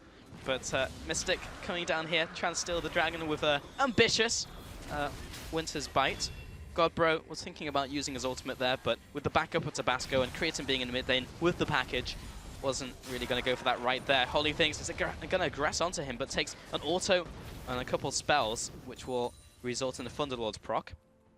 And Holy Phoenix should be okay. He's actually gone for the Blade of Rune King this game instead of the Death's Dance, which we saw last time he played in Game 1, and then the Rune and Hurricane as well. And that's interesting because he is against a LeBlanc, which is like one of the champions that Death's Dance tends to be good at, against at least. I feel like it's just from how far ahead Holy Phoenix finds himself. 5-1 and 2, just get damage and lifesteal. Like, there's going to be very few times when Nick is in range. Whirlib is caught though. He's taking a lot of damage. He's quite dead. And that is one pick. And there's the top laner. So 22 minutes into this game, Baron's not really on the cards. So more than anything, it's just a nice pickup. They're not really going to get an objective off of that. Huma are leading 3 towers over their opponents currently. A second pick, however, could result in something else. Not with Fate's Call around. Fate's Call, good spell. They do force it out though. That is obviously one thing to keep in mind. That's one of the tools that Huma have been using to counter-engage fairly effectively with, so that's no longer available for about a minute or so. And there's the Black Cleaver completed by Kuban as well, which we were talking about earlier. It's a really nice item build. I'm wondering who can win the 1v1 actually if we see Whirlib up against Kuban. It might almost neutralize. Nick, the damage onto Santrin. If he'd gotten the proc as well off of the E or anything else, used the distortion aggressively, he would have been dead. But that would have been at the cost of Nick as well. So the trade might not have been worth it. But Nick just kind of showing how strong he is at this stage, the amount of damage he can deal. Yeah, a lot of damage clearly onto Santorin. At this point, Santorin having to back away is enough of a trade for IHG to be happy. They are slowing down Huma's aggression. And they're all constantly putting Kuban down in this bottom lane, trying to push up, trying to get the turret. It's been a couple of minutes since they last tried it, but it is a tactic that is starting to gain some ground. I wonder who's going to go over and clear. Looks like Santorin for now. I feel like Kuban can probably take him. If it's in the middle of the lane, I think he can do it. I think so too. It also comes down to what he can block. If he can block the Q damage, then you almost certainly win. But can I just say, this is a different Illumina than we've seen all series long. It is. They've gone with a different type of composition, and they're playing it well. They're not quite even in this game, but we've seen multiple opportunities where they've been able to capitalize, they've picked up kills. Now in a fight, I wouldn't say Huma are just going to straight up win it. Yeah, I feel like Huma still have a fair enough lead that they should be fairly content in their position. I don't think they've got a comp that really scales off too hard either, so I think, unlike in the game with the Rise and the Kassadin, I wouldn't say that we're getting into the kind of time that IHG can fight back into it. I actually feel like IHG haven't had the opportunity to siege too well themselves. Only 2 towers down. They haven't been able to crack this mid lane. But nevertheless, IHG are hanging on a lot stronger than they were in the last 2 games, so there is something to be said for that. Yeah, Cass still leading the charge, trying to get that E onto anyone he can right now. I would line up his team for a potential pick. And it's going just back to just a standstill when neither team can really get a pick with their mid laners. And they also want to farm those side lanes. We had Whirlip off to the side just trying to clear that minion wave out. Likewise, Godbro has to do the same to the top lane. Gone for the Frostgreen's claim on both of those mid laners, so definitely looking for those pickups. It's going to be real difficult, though, for Kuban actually to get too much work done in these side lanes, just because there's 2 teleports on Huma. They've sacrificed any kind of lane presence that Godbro had, well, kill presence or security, by not opting for combat summoners and opting just for the teleport instead, but it's going to now work in Huma's favor. This is a fairly ambitious attempt. However, look, Corki did just go back. Tabasco's the only one around this area. Holy Thing's only just joined though, so he's only starting to get the stacks now, and I believe he just used the Rend, so there's no stacks going into Baron. Tabasco over the wall could potentially get the steal, jumps into the pit, and immediately battered away, and now will go over to the red team. Just Weak has brought in, comes up with a steadfast presence, and has also been grand challenged as well. Not really the target Kuban wants that one to be on, and Tabasco comes back into the fight, but everyone has already left, not on the same page. Then his allies, Creason has to Valkyrie away, Nick has to Distort away, and 2 kills over to Huma, plus the Baron is a big swing in this game. And everybody got away with their lives on Huma. Jesuicas even survived through all of that once again, just by the skin of his teeth, and Huma have the Baron buff now. Now it becomes a fairly simple 1-3-1 setup for Huma with double teleports. They can sit 1 top, 1 bottom and push with the rest of the 3, but let's look at just how fast Cast reacts here to get Tabasco back out of this pit. Tabasco looks to go around the side. Hammer's already charging up on 2,000 health. Tabasco knocks and the ice follows him as well. At that point, it's an easy smite for the rest of Huma. Cast pulled out of danger. And, I mean, what can you do here for IHG? Even when half of the damage is not landing for Huma with the collateral damage kind of straying itself straight through the middle of the fight, not hitting anybody. It's again, a situation where IHG are just behind the curve reacting to the play, and they're not able to get in position in time. Up until this point, though, there was such a good opportunity for Illuminar to maybe retake the lead. They were 4,000 gold behind, but they were continuing to get picks. They were starting to win in these skirmishes. Now with the Baron, they're back on the back foot and cannot put a foot wrong, because then Huma will just take a tower, they'll maybe crack the base, and as soon as those inhibitors go down, it's almost certainly the end of this series. Kuban, he's on his way out. He's still got the lunges, though, because he's still landing on these minions. So he's able to get a lot of distance between himself and his aggressors. Oh, no. Once again, Fate's Call. But he may have to use himself as a sacrifice. Creaton jumps all the way into the back lines, but now HMA have all turned up. Godbro into this fight, pops the ultimate onto Creaton. He goes down, already used the Valkyrie as he used his package. 2-0 over to Huma, and they're looking for the chase down. Whirlup just waiting for his pillar to come back up. And not quite there, wasn't able to interrupt Nick, so Suicast gets in range with his E, but they can't quite follow after this lineup. A little too slippery, but now they're able to push down the bottom lane with these Baroned up minions. Yeah, with the minions in tow, they're going to look now for the inhibitor turret. I think one person's probably going to swing up to the mid lane and look to push that through as well. No, they're actually going to stick with a 5-man stack down in the bottom lane. The turret's already gone. Yeah, what's that tower made of? Paper? That just like died instantly over to Huma. That was just one tower. They have a little bit left on Baron. Can they squeeze anything else from it? No, because Tabasco's actually in the mid lane abducting the minion wave. Top lane is too far away for Huma to really get there in time. So they're just going to back off, take Dragon, and then spend all of the gold they've accrued over the last couple of minutes. Yeah, this is going to put them on roughly a 10,000 gold lead as well here after this Dragon falls. And I mean, we've not seen too many comebacks ever since 6.1, or the preseason. This is 524, if you'll excuse me, has come out. This was this fight once again. Kuban manages to drag so much of the attention from Huma up the map into the lane that the rest of IHG are like, I think we can take this, guys. I think we can take off the stragglers. Keep an eye on the minimap, because Kuban turns around in a second and runs straight back down with the rest of the team. So this was looking not too bad for IHG. Then Cretan uses the package into the fight and goes, oh, they're all here again. That's unfortunate. I'm half health. And then Lissandra ult into the follow-up damage. And that's basically the end of that fight. You could see what the idea was from Illuminar. They wanted to close in with Kuban. He might be able to survive. But Whirlib may be taken out here, trying to get these vitals. Stands against the wall. You're not going to get the last one, says Whirlib. Oh, then now he turns chases around. down, but the rest of the team's there. But so is HMA. Whirlib may drop before the fight ensues, but Godbro's here. Holy Phoenix also dishing out the damage. There's the double kill coming out, and this is the Holy Phoenix highlight reel coming in now. That's another kill coming out. Oh, Nick actually manages to escape. Just barely into the enemy jungle, but now who are able to push down the top lane? Oh man, the dishonorable 1 versus 1 from Kubon. He wanted to take the fight against Whirlib straight up. Whirlib pretty much just outplays him, putting his back to the wall, and Kubon's like, team, come on guys, bring in the interference here. Disqualification for Kubon in that kind of situation. But at this point, Huma are looking to really be writing the final chapter in the qualifiers for themselves right here. They're pushing on towards this top lane inhibitor turret. No Baron up minions for now means they will have to back away, but with the inhibitor minions, or the super minions, streaming past the inhibitor in the bottom lane, Huma, it's pretty much only a matter of time now until they get that top or mid turret. I'm going to take a look at that last replay real quick. Mainly just that 1v1 that led up to the team fights, and Kubon was starting to get the better of Whirlib. Yeah, he was, and then Whirlib's just like, okay, fine. And at this point, this isn't fair. Nope. That is not how you 1v1 me, bro. That's...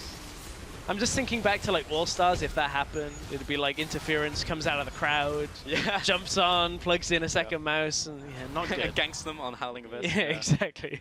Just flies in from the side. But no, at the end of that fight, IHG, just they don't have the damage output, really. I mean, they have a LeBlanc, and that's really one of the only champions that is able to deal damage, but you look at how far behind on farm Nick is. He's down a little bit when compared to the likes of Whirlib, Godbro, and Cuss, but he's down 100 on Cretan, which is his own teammate. Cretan's been absorbing so much of the farm that's been coming towards IHG, and then isn't converting it into meaningful damage in these team fights. The package right into the bottom fight is an example that Cretan has just been kind of out of position and all out of sorts on this Corki. Despite all of those resources going over to Cretan, he's still way far behind Holy Phoenix right now, who is sitting on 4 big items, 9, 1, and 4. And he's just been putting up crazy performances throughout this series. The Misfortune game was great. The first game on Callisto as well was strong. But definitely the last 2 games we've seen from him have been exceptionally good. And it's fantastic to see him stepping out of the TCL and into Europe. Yeah, it looks like Santorin and Holy Phoenix as well have been taking lessons, because Double Death's dance right now means that it's so difficult for Nick or Cretan to actually deal with them. Nick tries to go in, doesn't find the damage, and now Huma take down the top tower with pretty much no contest.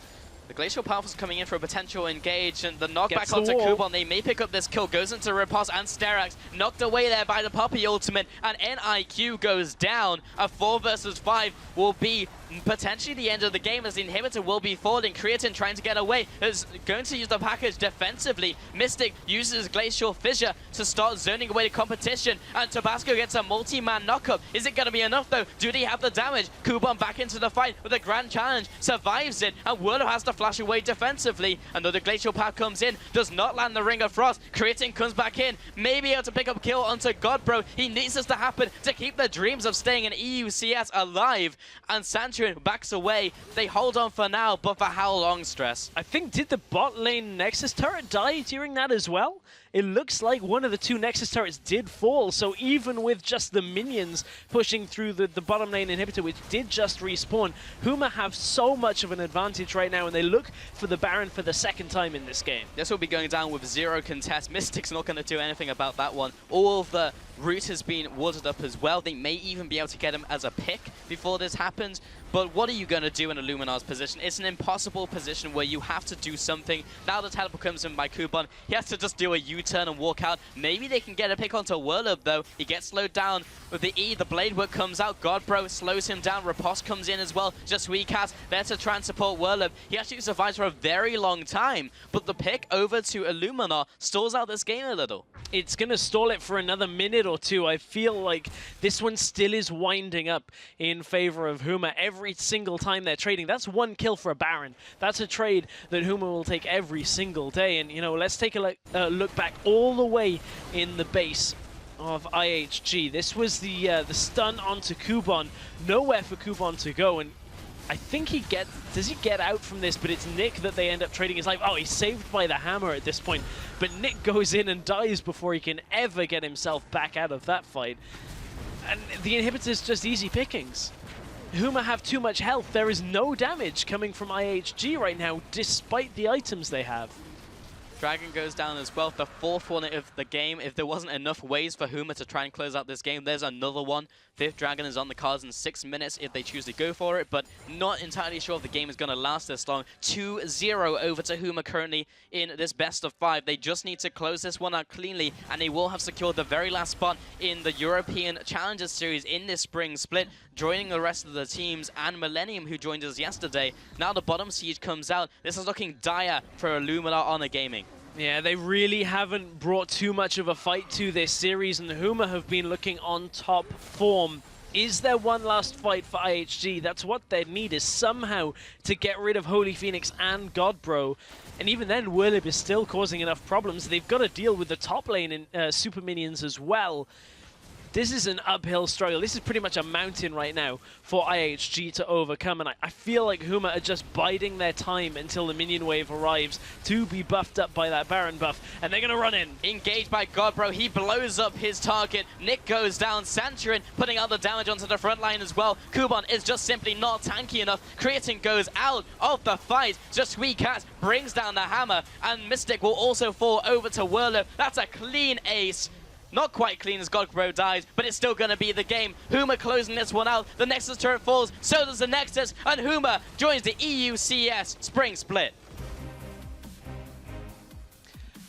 It was a very clean series, regardless of that last game being closer for IHG, but just in general, Huma looking very strong. Holy Phoenix, how many fights did we have to go through and it's just like, Holy Phoenix is untouched, Holy Phoenix is untouched, every single time.